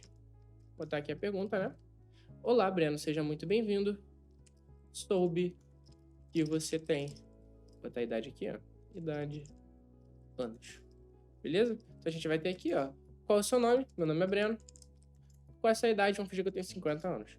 Olá, Breno, seja muito bem-vindo. Soube que você tem 50 anos. Só que se você quiser pegar aqui, ó, idade, ó, ano, nascimento. E botar, ó, idade 2023 menos 2032 não, 2023 menos idade, né? Que a gente vai chegar no nosso ano de nascimento, tudo bem? Se a gente quiser fazer isso aqui, ó, Breno, qual a sua idade? 50. Opa, vai dar problema. Por quê? Porque isso aqui, ele é uma string por característica. Então isso aqui não é um número. Por mais que você tenha digitado um número, ele vai entender como string. Como que a gente bota como inteiro? A gente vai colocar, ó, inteiro aqui, ó, int. E a gente vai transformar todo o nosso input em um inteiro. Agora sim, qual é o seu nome? Breno. Qual é a sua idade? 50. Olá, Breno, seja muito bem-vindo. Soube que você tem 50 anos. Vou botar outro print aqui, ó. Dito isso, você nasceu no ano de... E botar aqui, ó, ano de nascimento. Ops. Ano nascimento. Beleza? Vamos botar o Fzinho aqui na frente, ó. Qual é o seu nome? Breno. Qual a sua idade? 50. Olá, Breno, seja muito bem-vindo. Soube que você tem 50 anos. Dito isso, você nasceu no ano de 1973, beleza? Então você pode fazer aí as contas à vontade. Por quê? Porque a gente converteu aqui o nosso dado para inteiro, tá? Então toma muito cuidado quando você for coletar dado aí de usuário, para a gente sempre converter quando a gente quiser trabalhar com o número, tá? Por padrão, ele devolve para a gente uma string, um texto. Para a gente finalizar o nosso último tópico, antes da gente entrar no nosso primeiro exercício, né, que a gente vai criar o nosso projetinho aí de calculadora de juros compostos, deixa eu só te ensinar rapidamente como você pode fazer comentários em códigos. Então, isso é uma coisa que a gente vai utilizar bastante, comentários em códigos. E esses comentários, eles vão servir para quê? Para você deixar o seu código aí mais intuitivo, né? Para você avisar para você mesmo o que você quer fazer no futuro e tudo mais. Então, se você botar um joguinho da velha, ó, como comentar em códigos. Você pode comentar assim, você pode comentar assim, por aquela aspas triplas lá que nem eu mostrei para vocês, tá? E aí, nessa aspas triplas, como eu mostrei, você pode comentar várias linhas sem problema nenhum, beleza? Então aqui você vai poder comentar várias linhas seguidas sem problema nenhum. Se você botar o asteriscozinho, você não vai conseguir, vai ter que botar aqui, depois vai ter que botar aqui de novo, ó. Não vai ter como você comentar várias linhas ao mesmo tempo. Tudo bem? Esses comentáriozinhos, eles servem para, por exemplo, botar aqui, ó, por exemplo, aqui vamos prosseguir com o curso. E aí a gente vai botar, ó, print, vamos prosseguir, beleza? Se a gente rodar isso aqui embaixo, ó, vamos rodar aqui embaixo, deixar esses comentários aqui em cima, print, vamos prosseguir, beleza? A gente vai ter aqui, ó, o print, vamos prosseguir, e isso aqui vai ser completamente ignorado, beleza? Foi completamente ignorado, porque são comentários, tá? Então a gente pode comentar aqui sem problema nenhum, e a partir disso, a gente pode colocar aqui os avisos que a gente está querendo deixar no código, alguma coisa que seja, tá? Então, vamos dar início aqui ao nosso projetinho. Projeto, criando uma calculadora de juros compostos, tá? E aí a fórmula de juros compostos é o quê? Montante igual a inicial vezes 1 mais a taxa, né? Elevado ao tempo, correto? Essa aqui é a formulazinha de juros compostos que todo mundo conhece. Eu espero que você conheça, que a gente aprendeu na escola. E a partir disso, a gente vai conseguir fazer o quê? A gente vai conseguir calcular a nossa projeção aqui de liberdade financeira ou não. A gente só vai executar uma parte desse projeto aqui agora, beleza? A gente vai criar de fato a calculadora, mas conforme a gente for aprendendo mais ferramentas no Python, que a gente vai aprender ainda aqui condicionais, etc., loops, a gente vai adicionando novas funcionalidades ao nosso projeto. Tudo bem? Então é igual um projeto de vida real mesmo. Você vai criando ele simplesinho, depois vai adicionando várias funcionalidades da ferramenta, tá? Então a primeira coisa que a gente tem que fazer, primeiro, tenta fazer aí na sua casa, a criar uma calculadora de juros compostos que ela faz o seguinte: você vai passar um nome, a taxa do investimento, o montante inicial, né? Então, você quer chegar no montante final, né? Então, você vai passar como input, né, no seu programa aí, o inicial, a taxa e o tempo, tá? Você vai perguntar para o usuário quanto ele quer investir e vai dizer quanto que ele tem no final, tudo bem? Esse é o programinha que você tem que criar, é super simples, só vai utilizar coisa que a gente já aprendeu até agora, tá? Não vai utilizar nada de loop, nada de condicional aqui no Python, e eu espero que você consiga criar aí na sua casa. Se você não conseguir, eu vou criar aqui agora. O ideal é você pausar o vídeo e tentar por conta própria. Não conseguindo, não tem problema, provavelmente é seu primeiro programa fazendo em Python, e aí você vem aqui e olha o gabarito, tá? Então a gente vai criar aqui agora, ó, primeiro o nome, vamos dar um input aqui, ó, input qual o seu nome, beleza? Vamos dar um espaçozinho aqui para não ficar horrível. Print. Vamos criar uma f-string aqui, ó. Olá, nome. Seja muito bem-vindo aos juros compostos, beleza? Vou dar uma instalaçãozinha aqui. Aqui nós cuidamos da sua aposentadoria, ok? Vou botar uma carinha feliz aqui para ele, ó. Vamos fechar a nossa string e fechar o nosso printzinho aqui, tá? Vamos botar o nosso dinheiro inicial igual a int input, né? Que a gente está esperando. Digite a quantidade. Opa, botei aqui errado. A quantidade de dinheiro inicial do investimento. Botar os dois pontezinhos. Beleza. Vamos para o próximo. Tempo igual a int input. Digite quantos anos você deixará o dinheiro investido, ok? E depois a gente vai ter a taxa aqui, que vai ser um float, né? A taxa não é um float, ela não é um inteiro. Input, digite em decimal, qual a taxa anual de retorno do seu investimento. Beleza? Então você vai digitar aqui o quê? Vai digitar o dinheiro inicial, o tempo e a taxa, né? A taxa, lembrando, em decimal, e a taxa anual também, né? Então, por exemplo, eu quero 12% ao ano. O que você vai digitar? 0,12, beleza? Com ponto, né? Em vez de vírgula. Você vai digitar aqui 0,12, tá? Então, você vai ter aqui o montante igual a dinheiro inicial vezes 1 mais a taxa, correto? É a formulazinha que eu deixei ali em cima. Elevado ao tempo, que a gente acabou de colocar ali em cima. Vamos deixar o montante um pouco mais bonito? A gente pode botar um montante igual a round, montante 2, beleza? Vamos dar um print aqui, ó, pra gente carimbar que a nossa calculadora terminou as contas e aí colocar um parabéns aqui embaixo pro cara. Parabéns, nome. Ao final do período, você terá RS. Então, montantezinho aqui. Ops, botei um entrantezinho, montante. Beleza? Então, a gente vai botar uma exclamaçãozinha aqui, ó.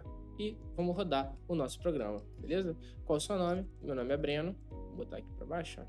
Meu nome é Breno. Olá, Breno. Seja muito bem-vindo aos Juros Compostos. Aqui nós estudamos essa aposentadoria. Digite a quantidade de dinheiro inicial do investimento.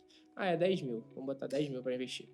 Digite quantos anos você deixará investido, 30 anos. Digite em decimal qual a taxa anual do seu retorno do seu investimento, 0,12. Beleza? Parabéns. Opa, não botei F-string. Aí, ótimo. Qual é o seu nome, Breno? Vamos botar de novo aqui. Dia inicial, 10 mil. Quantos anos você deixará investido? 30. E em decimal, o aporte 0,12. Parabéns, Breno. Ao final do período, você terá 300 mil reais. Beleza? Então, a gente vai ter 300 mil aqui no final. E eu botei o período aqui com acento no lugar errado. Perdoem. Mas você aqui acabou de criar uma calculadora de juros compostos apenas e somente com o que a gente aprendeu até agora. Aí você deve estar se perguntando, Breno, vou até colocar aqui o comentário, Breno, mas e os aportes, né? O dinheiro que você vai investindo ao longo do tempo, como você pode fazer isso? Como eu sei que cheguei à liberdade financeira? Tudo isso vão ser funcionalidades que a gente vai implementar daqui a pouquinho com os loops e com as condicionais, beleza? Aí a gente vai conseguir chegar direitinho nessas conclusões.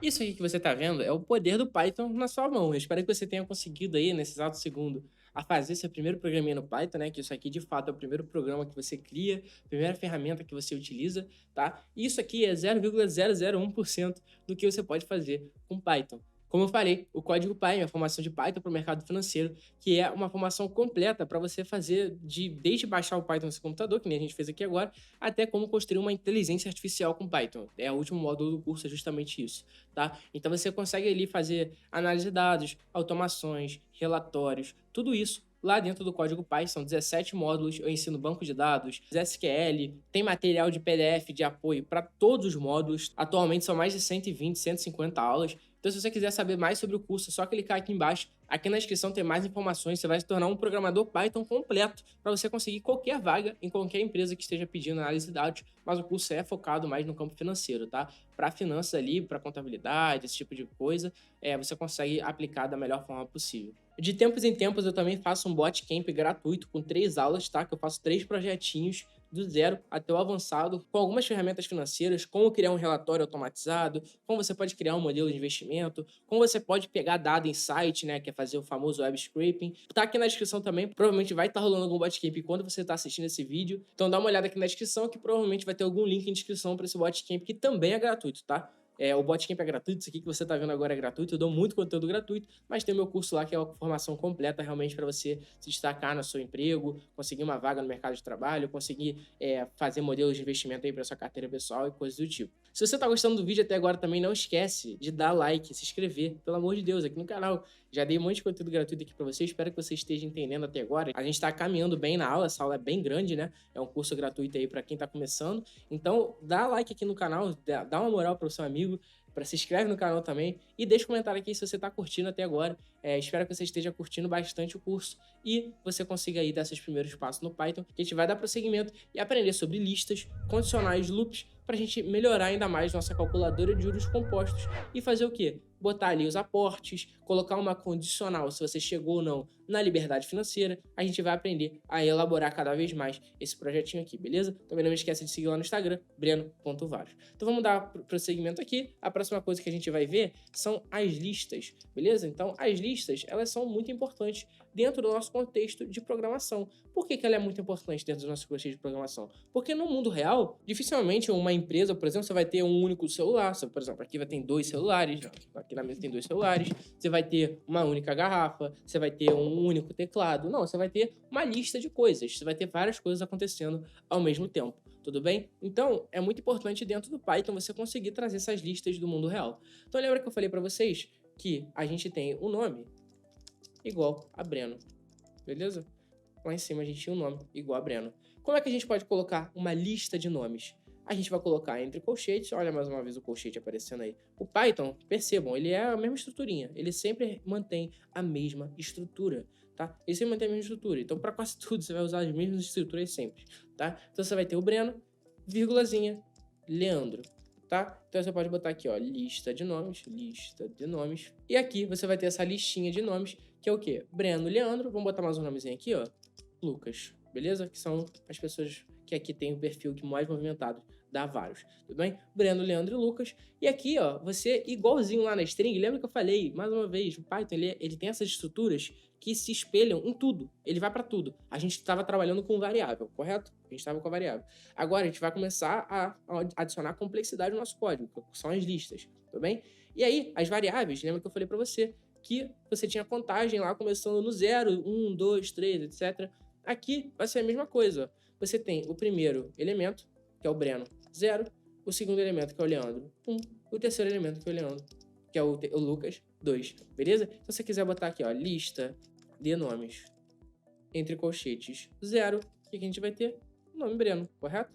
Se a gente quiser pegar o número 2, Lucas. Então a gente vai acessar aqui a nossa lista de nomes a partir dos índices, que nem eu te ensinei lá nas strings. Ah, Breno, mas eu quero pegar do 0 até o 2, que no caso eu vou pegar aqui o nome do Breno Leandro. Como é que eu posso fazer? 0 é igual ao 2. Aqui igual a gente fez lá na frase, né? E aí aqui a gente vai ignorar o número 2, né? Vai ignorar o Lucas ali no caso e vai só selecionar Breno e Leandro. Tudo bem? Então a partir disso você pode fazer a mesma coisa, ó, lista de nomes menos 1. Se eu botar menos 1 aqui, o que vai aparecer? Eu espero que você já saiba, vai aparecer o Lucas, beleza? Então a gente pode fazer igualzinho a gente fez lá em cima, tá? E aí as funções das listas são muito importantes também para a gente conseguir, ó, funções de listas. Para a gente conseguir manipular essas listas dentro do nosso programa, né? Afinal, as listas, elas são elementos mutáveis, tá? Então são elementos que você consegue mudar ali. Ah, eu quero mudar o Breno de posição, ou eu quero colocar um novo elemento na nossa lista, ou eu quero deletar um elemento da lista. Como é que você pode fazer isso? É o que eu vou te ensinar agora. Então vamos supor que a gente tem aqui, ó, duas listinhas, bancos e preço de ações. O banco Itaú, Bradesco, Banco do Brasil, preço de ação 20, 15 e 10. Então a gente vai ter essas duas listas. Se a gente der um print bancos aqui, ó, print bancos, a gente vai ter a nossa listazinha de bancos. Mas qual vai ser a primeira função que eu vou ensinar aqui para vocês? A primeira funçãozinha vai ser o quê? Como que você pode adicionar novos dados a listas, beleza? Então a gente pode botar aqui, ó, bancos.append. E a gente vai botar aqui, ó, Santander, né? Santander também é um banco. E aí, quando a gente der esse printzinho, ele vai aparecer aqui o Santander pra gente ao final da nossa lista, tá? Isso aqui é um ponto importante. O append, ele é um comando que você dá para você colocar elementos no final da lista, tá? Então, no finalzinho da lista, você vai ter a adição ali do Santander, tudo bem? Se a gente quiser adicionar também o preço da ação do Santander, pode botar aqui, ó, preço, ações.append, beleza? E ali vai botar append, por exemplo, o número 30. Tá? Vou comentar esse códigozinho aqui, senão a gente vai botar o Santander 2 vezes na nossa lista. E eu vou colocar aqui também preço ações para printar. Beleza? Então a gente vai ter aqui, ó, 20, 15, 10, 10, 30. Tudo bem? E aí a gente pode botar esse append quantas vezes a gente quiser. Ó. Vou tirar esse print aqui, ó. Se a gente ficar rodando esse código, ele vai botar Santander quantas vezes a gente quiser na lista. Tudo bem? Santander e o preço das ações, né? Vai ficar adicionando isso aqui no final da lista sempre. Se a gente quiser adicionar um novo dado, em uma posição específica, aí a gente vai fazer um pouco diferente. A gente vai botar aqui, ó, bancos. Se a gente quiser dar um insert, ó, a a gente vai botar o quê? A posição que o elemento vai entrar na lista, que na verdade vai ser o número 0 aqui, a gente vai botar na primeira posição, e a gente vai botar o banco Inter, por exemplo. Inter. Vou botar o Nubank, né? Vou botar o Nubank. Nubank.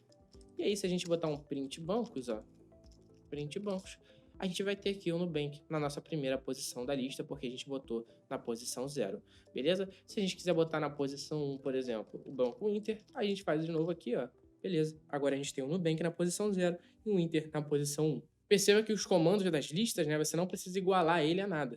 Só o fato de você pegar a variável e já colocar aqui um insert ou append, ele já adiciona e já fica salvo essa lista nova, tudo bem? Então você tem aqui o banco insert, e a partir disso você consegue colocar numa posição específica, tá? Mas aí você pode estar se perguntando, pô, mas eu não quero essa quantidade de Santander não, eu quero remover um Santander. Então vamos remover um item da lista, né? Vamos fazer isso. O que a gente vai fazer? A gente vai ter um banco.remove e aí a gente vai pegar o nome do nosso banco. Eu quero remove o Santander, beleza? Então vamos dar um print banco aqui, ó, bancos.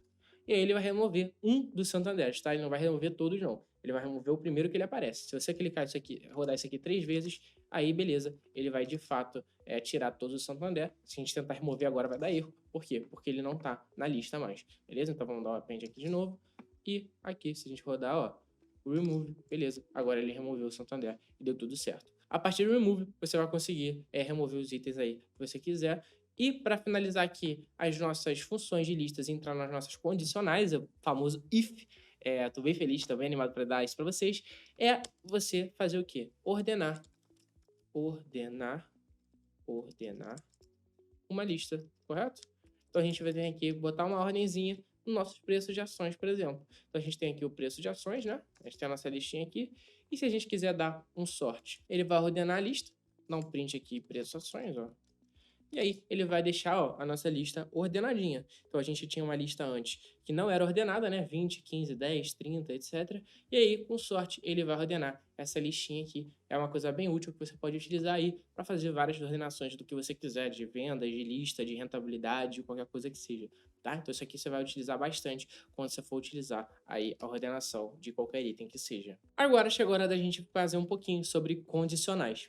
As condicionais, elas são muito importantes aqui no Python, porque nenhum programa na vida, na história da face da Terra, tem uma condição só, né? Então nada no mundo é linear. Nada no mundo ele vai ali em linha reta ao caminho de alguma coisa. Tudo existem condições, existem cenários, existem várias formas. Um usuário, quando está utilizando uma ferramenta, existem várias formas de acontecer. Um relatório que você vai montar, existem várias formas de você construir ele. Se o mercado caiu, se o mercado subiu, vai mudar algumas palavras. Ah, eu quero fazer alguma automação aqui da minha rotina. Ah, eu quero enviar um e-mail. Se acontecer tal coisa, vai enviar o e-mail de uma forma. Se acontecer outra coisa, vai enviar o e-mail de outra forma. Então, as condicionais, elas são importantíssimas no Python. E o mais importante é você entender a lógica por trás dela, porque a parte de programar não é tão difícil assim, tá? Então, o que é muito importante? Você entender que as condicionais, elas são só um reflexo da vida real. Então, eu preparei aqui uma condicionalzinha para vocês da vida real, tá? Se o dinheiro que você tem é menor do que R$ 20, invista em você mesmo. Caso o dinheiro for maior do que R$ 20 e menor do que R$ 1.000, comece a montar uma carteira de investimento. Para todos os outros cenários, invista pesado e se aposente cedo. Outros cenários que seria o quê? Você ter mais de R$ 1.000, né? Se tem menos de R$ 20, invista em você mesmo. Caso for entre 20 mil, comece a montar uma carteira de investimento. Para todos os outros cenários, que no caso é maior do que 1.000, invista pesado e se aposente cedo, tá? E aí, dentro do Python, você vai ter essas estruturas aqui de indentação. Você ainda não viu isso aqui, porque isso aqui é utilizado apenas em condicionais e loops, em funções também, no caso. Mas as indentações é esse espacinho do parágrafo aqui. Então, provavelmente você já teve que escrever alguma redação na sua vida. E aí, quando você vai escrever uma redação, você tem que dar um parágrafo, correto? E para que serve esse parágrafo? Para dizer que ali começa uma estrutura, né? Você está criando uma estrutura de texto. No Python é a mesma coisa. Você vai criar uma estrutura ali de texto agora que vai estar dentro de outro contexto, né? Então, quando você coloca aqui, se o dinheiro que você tem é menor do que R$ 20, 2 pontos, a partir disso você vai indentar, criar esse espacinho aqui, e a partir disso você vai conseguir colocar tudo o que você quer que aconteça quando essa condicional aqui for satisfeita, beleza? Então, se você tem dinheiro, aconteça isso. Se você tiver isso, aconteça essa outra coisa aqui. Se você tiver isso, aconteça essa outra coisa. Os três estão indentados aqui para mostrar que essa indentação, esse textinho aqui, ele está dentro desse outro texto aqui, beleza? Então, é um texto dentro de outro texto. Dentro das funções do Python, você vai ver que é a mesma coisa, tudo bem? Isso aqui, condicionais, nada mais é do que nem decisões que você toma no dia a dia. Se tiver chovendo, eu vou pegar um guarda-chuva. Se não tiver, eu vou sair de boa ali, não vou levar guarda-chuva nenhum, tudo bem? E aí, como é que a gente traz essa condicional para dentro do Python? Bom, bem simples, né? A gente vai criar aqui, ó, dinheiro igual a input, quanto dinheiro você tem para investir, beleza? A gente tem a nossa variável dinheiro, correto? Agora a gente vai fazer aqui, ó, embaixo. If dinheiro menor igual a 20, dois pontos, print, invista em você mesmo, beleza? É igualzinho. É a mesma coisa que a gente fez aqui em cima. Então, a gente vai utilizar aqui esse comandinho if, né? A gente está utilizando o comando if. Dinheiro, que é a nossa variável. Menor ou igual, que a gente vai utilizar aqui os sinais matemáticos, né? Então, a gente vai utilizar aqui, poderia ser só menor? Poderia. Poderia ser igual, como eu falei para vocês. Igual é com duas setinhas, tá? Então, se if dinheiro igual a 20, aí você colocaria outra condição. Mas aqui, a gente está fazendo o quê? Menor ou igual a 20, print, invista você mesmo. E aí, como é que a gente pode fazer agora com a segunda condição aqui? A gente vai colocar outro if, não, a gente vai colocar o elif. O que é o elif? Elif nada mais é do que a estrutura entre o if e o else, tá? Então, se você sabe de inglês, if e else é o quê? Se ou caso contrário. Só que o elif, ele é uma estrutura que você pode utilizar ele infinitas vezes, tá? Você pode colocar quantos elifs você quiser dentro da sua condicional. Por quê? Porque ele é uma estrutura ali intermediária que não é obrigatória, inclusive. Tá? O único obrigatório é o if, obviamente. Tá? O else também não é obrigatório, dentro da nossa estrutura de condicional. Então, o if vai ser o quê? Para o nosso cenário intermediário, né? Caso o dinheiro for maior do que 20 e menor do que 100. Então, elif, dinheiro maior do que 20, correto? Ou and, dinheiro menor igual a 1000, print, comece a montar uma carteira de investimento, beleza? Então a gente vai ter aqui o quê? A nossa dupla condicional, tá? A gente tem o elif, dinheiro maior do que 20, and, que é o quê? Esse and aqui. Esse and é para você pegar as duas condições. Então aqui tem que ser verdadeiro, e essa parte tem que retornar true, e isso aqui também tem que ser verdadeiro, tá? Então tem que ser verdadeiro tanto maior do que 20, quanto o menor do que 1000. Se só uma das coisas forem verdadeiras, ele não vai servir, tá? Breno, como é que eu posso fazer para qualquer uma das duas serem verdadeiras? Você pode botar o OR. São as duas condicionais que você vai utilizar, tá? AND e OR. Então, AND, ele vai pedir que todas as condicionais que você bote sejam verdadeiras, OR, qualquer uma que seja, ele já vai passar, o Python já vai passar e vai entrar aqui dentro da indentação, né, que eu acabei de mostrar aqui para vocês, como é que tem esse espacinho aqui, ó. Ele vai entrar dentro da indentação e a partir disso você vai conseguir montar suas estruturinhas, tá? Breno, mas eu quero botar 125 AND e condicionais. Dinheiro igual a 30 AND. Você pode botar quantos você quiser, tá? Nada te impede. Você pode botar quantas condicionais forem necessárias. E aí, para finalizar a nossa condicional aqui, ó, para todos os outros cenários, invista pesado e se aposente cedo. Então a gente vai bem aqui, ó, else. Tem condicional? Não, é todo o resto. Eu não quero saber agora. Todo o resto, print, invista pesado e se aposente cedo. Olha só que coisa linda. Então a gente vai ter aqui a nossa condicional. Vamos rodar nosso códigozinho, ó.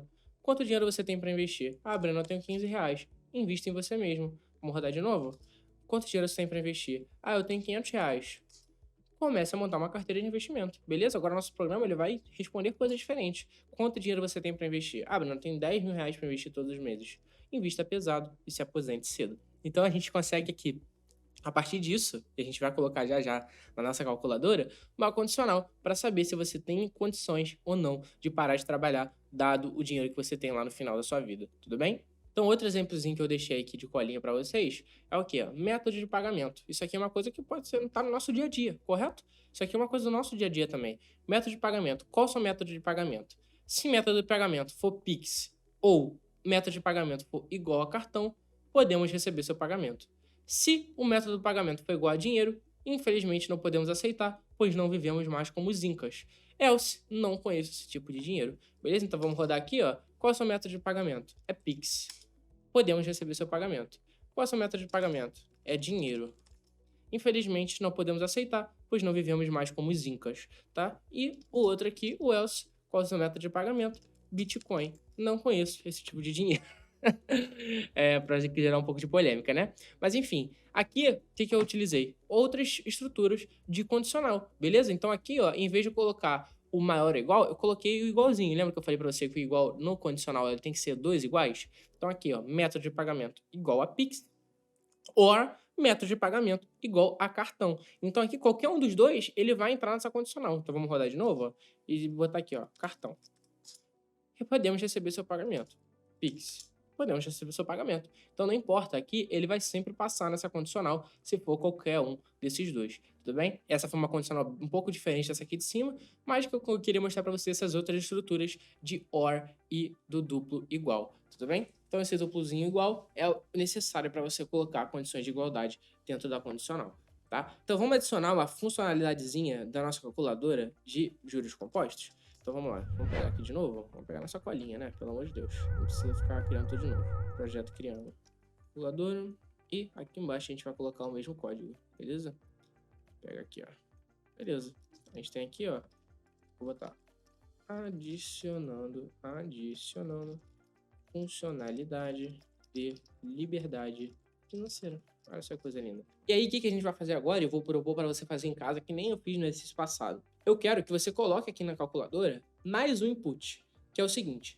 Você vai colocar aqui o salário desejado. Então, você vai botar, além do dinheiro inicial, do tempo, da taxa, você vai colocar o salário desejado. Ah, eu quero receber 10 mil reais.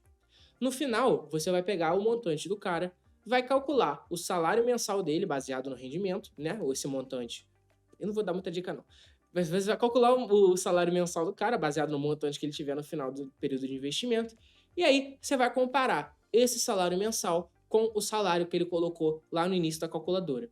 Se esse salário for maior do que o salário que ele colocou, ótimo, ele atingiu a liberdade financeira. Caso contrário, isso não foi possível, você precisa investir mais, beleza? Então vamos colocar essa funcionalidadezinha aí. Se você não conseguir, beleza, faz parte, mas eu acho que você vai conseguir. Se você já conseguiu fazer o primeiro, provavelmente você vai conseguir fazer esse segundo também, tudo bem? Então vamos lá para o nosso gabaritozinho. Salário desejado igual a int input digite o salário mensal que você quer receber ao se aposentar, beleza? Vou botar aqui o espacinho, montantezinho. E aqui, ó, você vai ter o quê? Parabéns, você terá um montante de tanto. Aí aqui embaixo eu vou colocar salário mensal igual a montante vezes a taxa sobre 12, correto? Vou até botar isso aqui sobre em parênteses. Montante vezes a taxa vezes 12, dividido por 12, desculpa. E aí por quê? Porque eu vou pegar o montante final, né? Correto? Esse montante final no período, ele vai multiplicar a taxa anual, né? Porque eu pedi a taxa anual pro cara, tá aqui em cima. E essa taxa anual, ela vai dividir, esse montante vezes taxa anual, vai dividir por 12 para saber qual o salário mensal o cara tem, tudo bem? E aí, pra gente deixar ele um pouco formatadinho, bonitinho, a gente vai dar um round aqui, tá? Round, salário mensal, 2, beleza? If, agora vamos criar nosso condicional, né? If salário mensal maior do que salário desejado, print, parabéns, você pode se aposentar. Seu salário mensal com esse montante é de RS, salário mensal. Vai estar o F-string aqui em cima.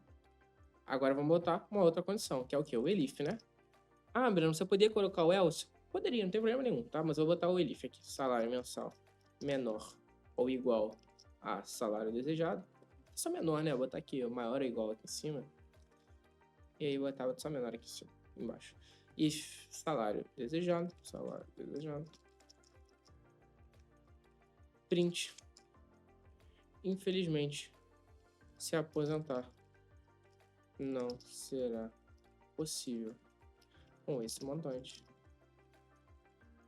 Seu salário mensal é de RS. Salário mensal. Beleza, agora a gente pode rodar a nossa calculadorazinha aqui, ó. E botar. Meu nome é Breno. digite a quantidade de dinheiro, 10 mil, por exemplo. Quantos anos você vai deixar investido? Vou deixar 30 anos investido, rende 0,12%. E eu quero receber um salário de 10 mil, que é o que eu estou começando. Será que eu consigo? Parabéns, Breno. Ao final do período você terá 300 mil reais. Infelizmente, se aposentar não será possível. Com esse montante, seu salário mensal é de 3 mil reais apenas. Então, olha só que legal. A gente já tem uma calculadora que calcula o montante mensal, calcula o salário e diz para o cara se esse salário vai ser suficiente ou não. Beleza? Olha que coisa legal. Só que a gente aprendeu até agora. Tá? Então, aqui é muito difícil você chegar no salário mensal sem aportar todos os meses, né? Falta o aporte. Vou botar até aqui, ó. Cadê os aportes? Esses aportes mensais é o quanto dinheiro você guarda todo mês, né? Você não vai ter um dinheiro inicial ali de 10 mil reais e vai deixar esses 10 mil reais dentro de 30 anos. Você vai investir ali todo mês, 200 reais, 300 reais, você vai botando dinheiro todo mês e isso faz uma diferença descomunal no longo prazo, tudo bem? Então aqui você pode testar até outras coisas, ó, Breno. Eu quero botar 100 mil reais para começar. E se eu começar com 100 mil? Eu vou deixar 40 anos investido e eu quero a 12% e eu quero me aposentar com 20 mil. Será que eu consigo? Ao final do período, você terá 9 milhões e 300 mil. Parabéns, você pode se aposentar. Seu salário mensal com esse montante é de 93 mil reais. Olha só que coisa linda. Então a gente consegue ali, começando com 100 mil e investindo durante 40 anos, a gente consegue se aposentar com 20 mil reais, beleza? Mas aí também ninguém merece, né? Primeiro que pouquíssima gente tem 100 mil reais parado na conta logo no início, né? E segundo que ninguém tem 100 mil reais para investir durante 40 anos. Porque se você investir durante 40 anos e você quiser se aposentar aos 60, você tem que ter 100 mil reais aos 20 anos. Quem tem 100 mil reais aos 20 anos? Só herdeiro, tá? Então tem que botar os aportes, mas para botar os aportes a gente vai ter que aprender sobre loops, que é o nosso próximo tópico. Lembrando mais uma vez, não esqueça de dar like no vídeo, se inscrever aqui no canal, isso me ajuda bastante, se você está curtindo o conteúdo até agora. E aqui embaixo, além do Bootcamp, do curso da formação de Python, etc., eu esqueci de avisar, aqui embaixo tem um mini curso gratuito também, que vai pegar um projetinho dos bancos aí, vai ver aqui no Brasil se a cotação dos bancos segue o lucro no longo prazo, tudo bem? Então aqui embaixo, além desse curso aqui que você está vendo, tem um mini curso gratuito e eventualmente, como eu falei já, tem um Bootcamp, tá? Então tem um monte de conteúdo aí, vai pesquisando, no meu canal do YouTube tem um monte de conteúdo também, o que não falta é conteúdo para você aprender Python aqui no canal, que eu já gravei, seja gratuito, seja pago, tudo bem? Então vamos lá para o nosso primeiro loop, que é o nosso loop while, tá? Tem dois tipos de loops no Python, e o loop while, ele é o quê? É um loop, o programa nunca para de rodar enquanto a condição não se satisfaz. Tudo bem? Então, o que é isso? Enquanto o negócio for mentira, a gente vai continuar com o programa rodando, tá? Então, vamos, por exemplo, que a gente tem uma meta de vendas igual a 10. E a venda, ela começa igual a 0, tá? Então, a gente tem a meta de vendas igual a 10 no mês, por exemplo, e as nossas vendas são 0, né? A gente começa sempre do 0. A gente pode botar assim, ó, while vendas menor do que meta vendas, print total de vendas trabalhem mais. Beleza? E aí aqui embaixo a gente vai botar o quê, ó? Vendas igual a vendas. Opa. Vendas mais 1. Tudo bem? E aí a gente vai ter aqui, ó, o nosso aqui, ó, nosso programa rodando várias vezes, ó. Lembra que eu só botei um printzinho aqui, só que ele rodou até as vendas chegarem a 10, então. Total de vendas 0. Trabalhem mais. Total de vendas 1, trabalhem mais. Total de vendas 2, trabalhem mais. Então ele sempre vai botar aqui, ó, vou até botar aqui embaixo um pouco mais simples, ó. I igual a 0, while I menor do que 10, print I. Beleza? E aqui vai ser I igual a I mais 1, tá? Então ali eu botei um exemplo um pouquinho mais prático. Ups, dá um mais um aqui.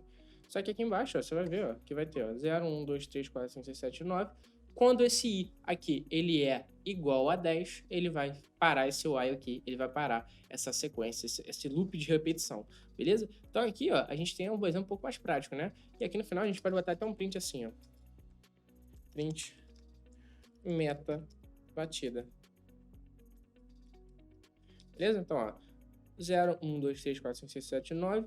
Aí ele sai do loop e vem aqui para meta batida, tudo bem? Então o while, você vai fazer o quê? Qual a estruturinha dele?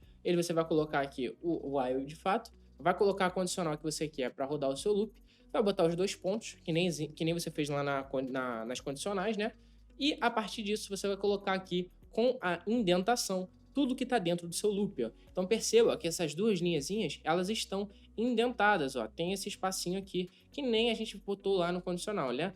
Dentro do if tem o espacinho aqui, dentro do elif tem esse espacinho aqui, e aí aqui a condicional no while é a mesma coisa, só que aqui a gente não vai ter uma linha só, né? A gente tem duas linhas. Então sempre que você colocar coisa aqui dentro, ó, isso aqui tá tudo dentro da condicional. Ah, eu quero sair da condicional. Saiu agora. Tirou a indentação, print, oi. Tá lá. Print, oi. Aqui, isso aqui tá fora da condicional. Esses A's aqui, ó, tá tudo dentro. Isso aqui tá fora. Por quê? Porque isso aqui tá tudo indentado, isso aqui não, ó. Beleza? Então, aqui a gente tem essa indentação que permite que a gente coloque aqui as vendas somando 1. Ah, Breno, e se eu não botar essa linha aqui, vendas somando 1? O loop vai rodar para sempre. Então, isso aqui é uma forma de você colocar seu programa rodando para sempre. Então, se você colocar aqui, ó, while Flamengo igual a maior time do mundo, o que vai acontecer? Esse loop vai rodar para sempre, porque o Flamengo sempre vai ser igual ao maior time do mundo, entendeu? Então nunca, em hipótese alguma, esse while aqui vai parar de rodar. E aí o que vai acontecer? A sua kernel ela vai ficar sempre, o seu código aqui, o seu Jupyter Notebook, ele vai ficar sempre ocupado rodando esse código aqui, o que tiver dentro do loop para sempre. Ah, Breno, eu quero botar um código para rodar para sempre, para ficar monitorando alguma coisa, ou ficar, por exemplo, gerando ordem, ou gerando chamado. É assim que você vai fazer, tá? Você vai botar um while para sempre, e aqui você pode ser o mais simples do mundo, tá? Pode botar assim, ó, while true. Simples assim. While true, aqui você não botou condicional nenhuma, você simplesmente botou o true, a variável true direto. E aí, você vai botar aqui, vai rodar para sempre isso aqui, beleza? Eu não vou rodar isso aqui agora porque, pelo amor de Deus, vai travar o negócio. Mas, tome muito cuidado, se você quiser fazer isso aqui, você vai botar o programa para rodar para sempre, tá? Então, esse é o tipo de programa que geralmente você faz para coletar dados de algum lugar que você não sabe onde vai terminar. Mas a verdade é que a grande maioria das vezes você não vai utilizar esse loop aqui, tá? Dificilmente você vai utilizar o while. Por algum motivo específico, a gente vai utilizar o while aqui no nosso projetinho daqui a pouquinho, mas no geral, geralmente a gente utiliza o loop for loop, ok? Daqui a pouco a gente vai aprender um pouquinho sobre ele, mas a gente vai aprender sobre ele agora. Acho que o while já está bem claro para você, como você pode fazer, e aqui você pode botar essas condições dentro da condição que você quiser, tá? O for loop, o que ele faz? Eu vou botar aqui só bonitinho, vendas igual a vendas mais 1, vai ficar bonitinho para vocês, quando vocês pegarem o código.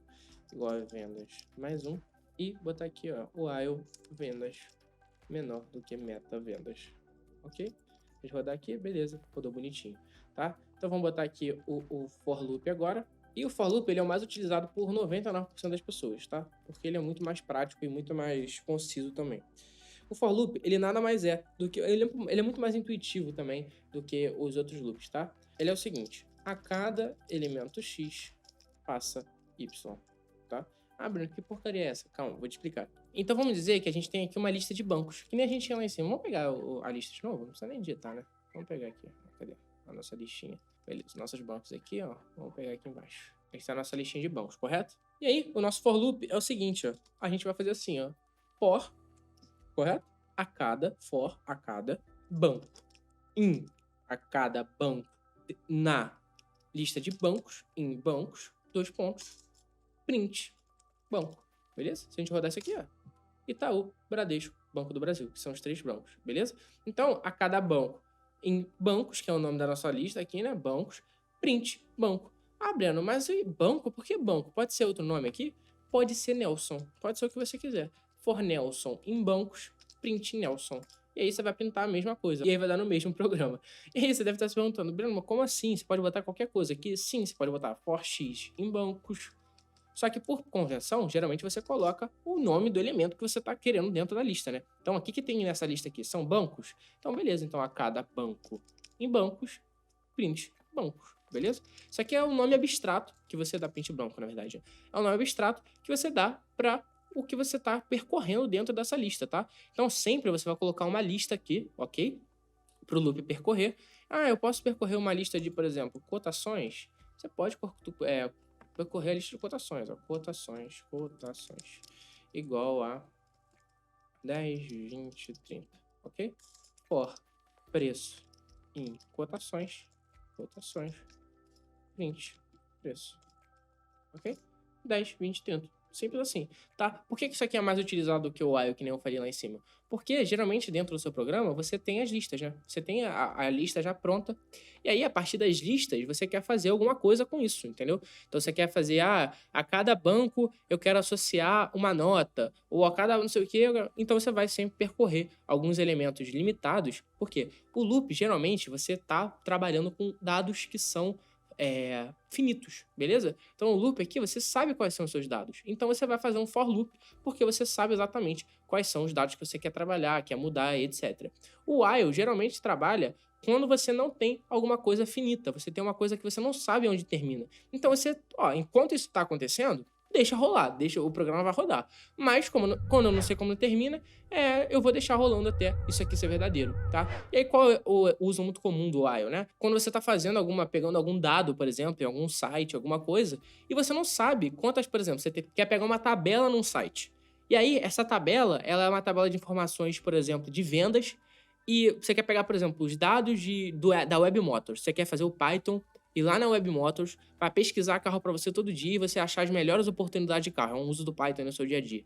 Você pegar sempre os carros mais baratos, nas melhores oportunidades, porque carro usado, quando aparece barato, sai muito rápido, né? Você tem que estar sempre de olho ali para conseguir pegar as melhores oportunidades. Então você vai fazer um programa no Python que vai pegar lá o site da Web Motors todo dia, todas as páginas, para você conseguir fazer ali uma tabelinha e gerar um alerta se aparecer algum carro num preço muito discrepante. Você sabe quantos carros existem todos os dias na Web Motors? Não. Então, geralmente, você vai fazer um while lá, quando for pegar esse dado, porque você não sabe quantos dados existem. Então, você vai botar lá, Python, enquanto existe carro para pegar, pega todos, tá ligado? Depois, você vai enviar um aviso ali se tiver algum carro muito discrepante. É diferente do quando você tem um for loop, que você sabe exatamente a quantidade de carros que tem lá na Web Motors, que não é o caso, entendeu? Mas isso aqui é o mais comum, porque geralmente você sabe a quantidade de elementos que você tem, tá? Mas os dois são úteis em situações completamente diferentes. E aí outra coisa que é muito legal no for loop também, que é mega útil, é que dentro do for você ainda consegue fazer assim, ó. Então você tem a lista de cotações, né? Vou pegar essa lista de cotações, vou botar aqui em cima. Então vamos fingir que a cotação do Itaú é 10, a do Bradesco é 20, a do Banco do Brasil é 30, tá? For banco em bancos, print banco. Só que tem um problema. A gente quer saber a cotação. Como é que a gente pode pegar a cotação desses bancos? A gente sabe que eles são correspondentes, ou seja, o Itaú, que é o 0 aqui, a cotação dele também está na posição 0 nessa outra lista, né? A gente está trabalhando com dois vetores aqui. Então você concorda comigo que a gente tem que pegar o número 0, a posição 0 das duas listas? Como que a gente pode fazer isso? A gente pode fazer isso dessa forma aqui, ó. A gente tem for i in range 0 len bancos. E se a gente fizer assim, ó, print i, a gente vai printar o número 0, 1 e 2. Por quê? Porque esse izinho aqui é uma convenção, tá? De novo, isso aqui podia ser qualquer nome, podia ser Nelson, não tem problema, tá? Mas a gente está colocando o i. Por que a gente está colocando o i? Porque aqui, geralmente, quando a gente está trabalhando com números dentro do nosso loop, a gente bota esse izinho, ou z, alguma coisa desse tipo, beleza? E aí, a gente criou um range aqui. Esse range é entre 0 e o tamanho da lista de bancos. Então, a gente vai começar do número 0, beleza? Então, tá criando um range, né? Número 0 até o tamanho da lista de bancos, que é o quê? 0, 1, 2. Então, a gente vai ter aqui 0, 1, 2, beleza? E aí, qual é a utilidade dessa porcaria? Por que você tá pegando os números em vez de pegar as coisas? Porque a gente pode fazer assim, ó. Print bancos e cotações. E concorda? E a gente vai ter assim, ó. Itaú 10, Bradesco 20, Banco do Brasil 30. Então, o for loop ele é muito útil por causa disso também. Além de você conseguir pegar os próprios nomes que estão dentro da lista, você consegue jogar essa lista dentro de um range, tá? Isso aqui é a coisa mais utilizada do mundo.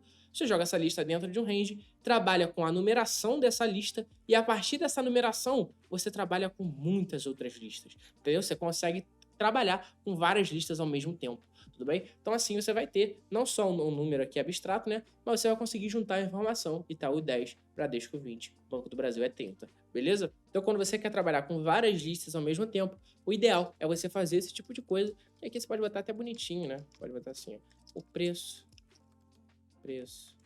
da ação. Vou botar a chave aqui, ó, preço da ação, bancos e abrir chave de novo, cotações, beleza? o preço da ação Bradesco é 20, o preço da ação do Banco do Brasil é 30, o preço da ação do Itaú é 10. Beleza? Então a gente consegue trabalhar com várias listazinhas ao mesmo tempo. A gente pode trabalhar tanto com os itens quanto com o númerozinho, tá? Agora a gente vai chegar no nosso grand finale, que é o quê? Utilizar os nossos loops para colocar os aportes mensais na nossa calculadora de juros compostos. Então vamos pegar a nossa calculadorazinha aqui em cima, beleza? Vamos botar ela aqui, ó. Vou botar aqui, ó. Gran finale. Colocando aporte na calculadora de juros compostos. Ok? E aí, o que a gente vai fazer agora? A gente vai colocar uma condicional dentro da nossa calculadora para a gente conseguir aportar dinheiro todos os meses. Então, a gente tem a nossa taxazinha aqui, né? Dinheiro inicial e etc. Só que isso aqui é o quê? É o dinheiro do período 0. A gente vai ter o período 1, o período 2, o período 3. E aí, a gente pode criar uma condicional que vai trabalhar primeiro com a taxa em mensal, tá? Então já vou dar um spoiler aqui antes de passar o exercício para você. A taxa aqui vai ser mensal agora, por quê? Porque a gente precisa calcular esse retorno mensalmente, beleza? Aqui, em vez de quantos anos, vai ser quantos meses o cara vai investir, porque a gente vai trabalhar agora tudo na escala mensal, pra gente trabalhar com os aportes ali, o dinheiro que você junta todo mês, né? Até afinal o salário você recebe mensalmente, tá? Tomar cuidado com esse montante aqui vezes a taxa sobre 12, tá? Porque não vai ser mais assim, agora vai ser só mensal, tá? Já tô dando alguns spoilerzinhos aqui, relaxa, vou te passar isso daqui a pouquinho, tá? E aí, o que você vai fazer agora? Você vai colocar uma nova variável chamada aporte e vai criar um loop que seja assim, ó, presta atenção no que eu vou falar. Enquanto o tempo de investimento é menor do que o tempo final, correto? Enquanto o tempo de investimento é menor que o tempo final, eu quero ir acumulando e somando esses aportes no montante inicial, tudo bem? Então você vai trabalhar um pouco melhor essa parte aqui do programa, essa formulazinha aqui, e vai criar aí um loop de repetição para você chegar no montante final, agora contando com os aportes mensais, que é uma nova variável que você vai colocar no seu programa, beleza? Tenta aí fazer nessa casa, pausa o vídeo, se você não conseguir, eu vou fazer aqui agora. Então, beleza, agora a gente vai ser o quê? Vou botar o montante de aporte aqui, tá? Então, vamos lá, aporte igual a input, quanto... Opa, esqueci da string. Quanto dinheiro você consegue aportar por mês, beleza? Então, ele vai botar aqui pra gente. E depois desse aporte, o que a gente vai fazer? A gente vai botar um tempo decorrido igual a 0, né? A gente vai começar ali no nosso tempo 0. E vamos botar aqui, ó, while tempo decorrido menor do que tempo desejado. E aí, esse tempo desejado, ó, tá isso aqui para dentro. Tempo desejado, ó, vou botar aqui, ó, tempo desejado, quantos meses você vai deixar o dinheiro investido. Então, isso aqui tem que ser igual, tá? Tempo decorrido, tempo desejado. E aí, a gente vai colocar o quê? If. Nossa, mas você pode botar uma estrutura condicional dentro de um loop? Sim, você pode botar quantas estruturas você quiser dentro de qualquer estrutura, não tem problema nenhum, tá? A coisa mais comum do mundo, na verdade, é você colocar uma condicional dentro de um loop. Normal, isso é bem, bem comum mesmo. If tempo decorrido igual a 0, a gente vai fazer o quê? A gente vai pegar isso aqui, ó. E aí perceba que agora a gente já está trabalhando com uma estrutura um pouquinho mais complexa, né? Por quê? Porque a gente já está com duas indentações. Ó. Isso aqui é uma indentação, correto? A gente está com a nossa estruturinha aqui condicional. Isso aqui já é outra indentação. É uma indentação dentro da indentação. Então isso aqui está dentro dessa estrutura e dessa estrutura, tá? Está dentro das duas estruturas. E aí, por que a gente vai fazer isso? Porque o nosso tempo igual a 0 é o único tempo que tem um dinheiro inicial, né? Então geralmente você tem um dinheiro inicial ali, você vai levar aqui a taxa e elevar aqui a 1. Por que você vai levar a 1? Porque agora não tem mais que levar o tempo, né? O tempo ele é sempre 1, porque a gente está fazendo cada mês ali bonitinho, tudo bem? Então eu vou deixar esse 1 aqui, mas obviamente qualquer número elevado a 1 é ele mesmo, tá? Mas eu vou deixar esse 1 aqui só como didática para você conseguir comparar as calculadoras, tá? Vai deixar o montante aqui como round e vai colocar tempo decorrido igual a tempo decorrido mais 1, tudo bem? Você vai fazer assim e nosso montante, ó, vai ser dinheiro inicial mais a taxa do mês, né? Então, se a taxa do mês for 1%, por exemplo, vai somar nesse dinheiro inicial o D0 ali, né? O tempo decorrido 0, não tem aporte nenhum. Você tem aquele dinheiro que você tinha guardado, correto? Então, no raciocínio. Então, vamos lá. Se for o 0, vai entrar aqui. Se não for 0, então vamos botar aqui, ó, else, a gente vai fazer o quê? vai pegar assim, ó, dá um Ctrl C aqui. Ctrl C não, né? Vou pegar o Ctrl C de tudo, na verdade. Vai colocar agora, ó, dentro dessa estruturinha do else. Então, ó, mais uma indentação aqui que tá dentro do else. Só que aqui, em vez de ser dinheiro inicial, vai ser montante, tá? E esse montante aqui vai ser montante mais aporte, correto? Porque a gente tem o montante do período anterior, mais o aporte que você está colocando ali em todo mês, tá? Então, a gente vai ter um montante do mês anterior, mais o dinheiro que você guarda todo mês, vezes a taxa aqui de investimento que você tem.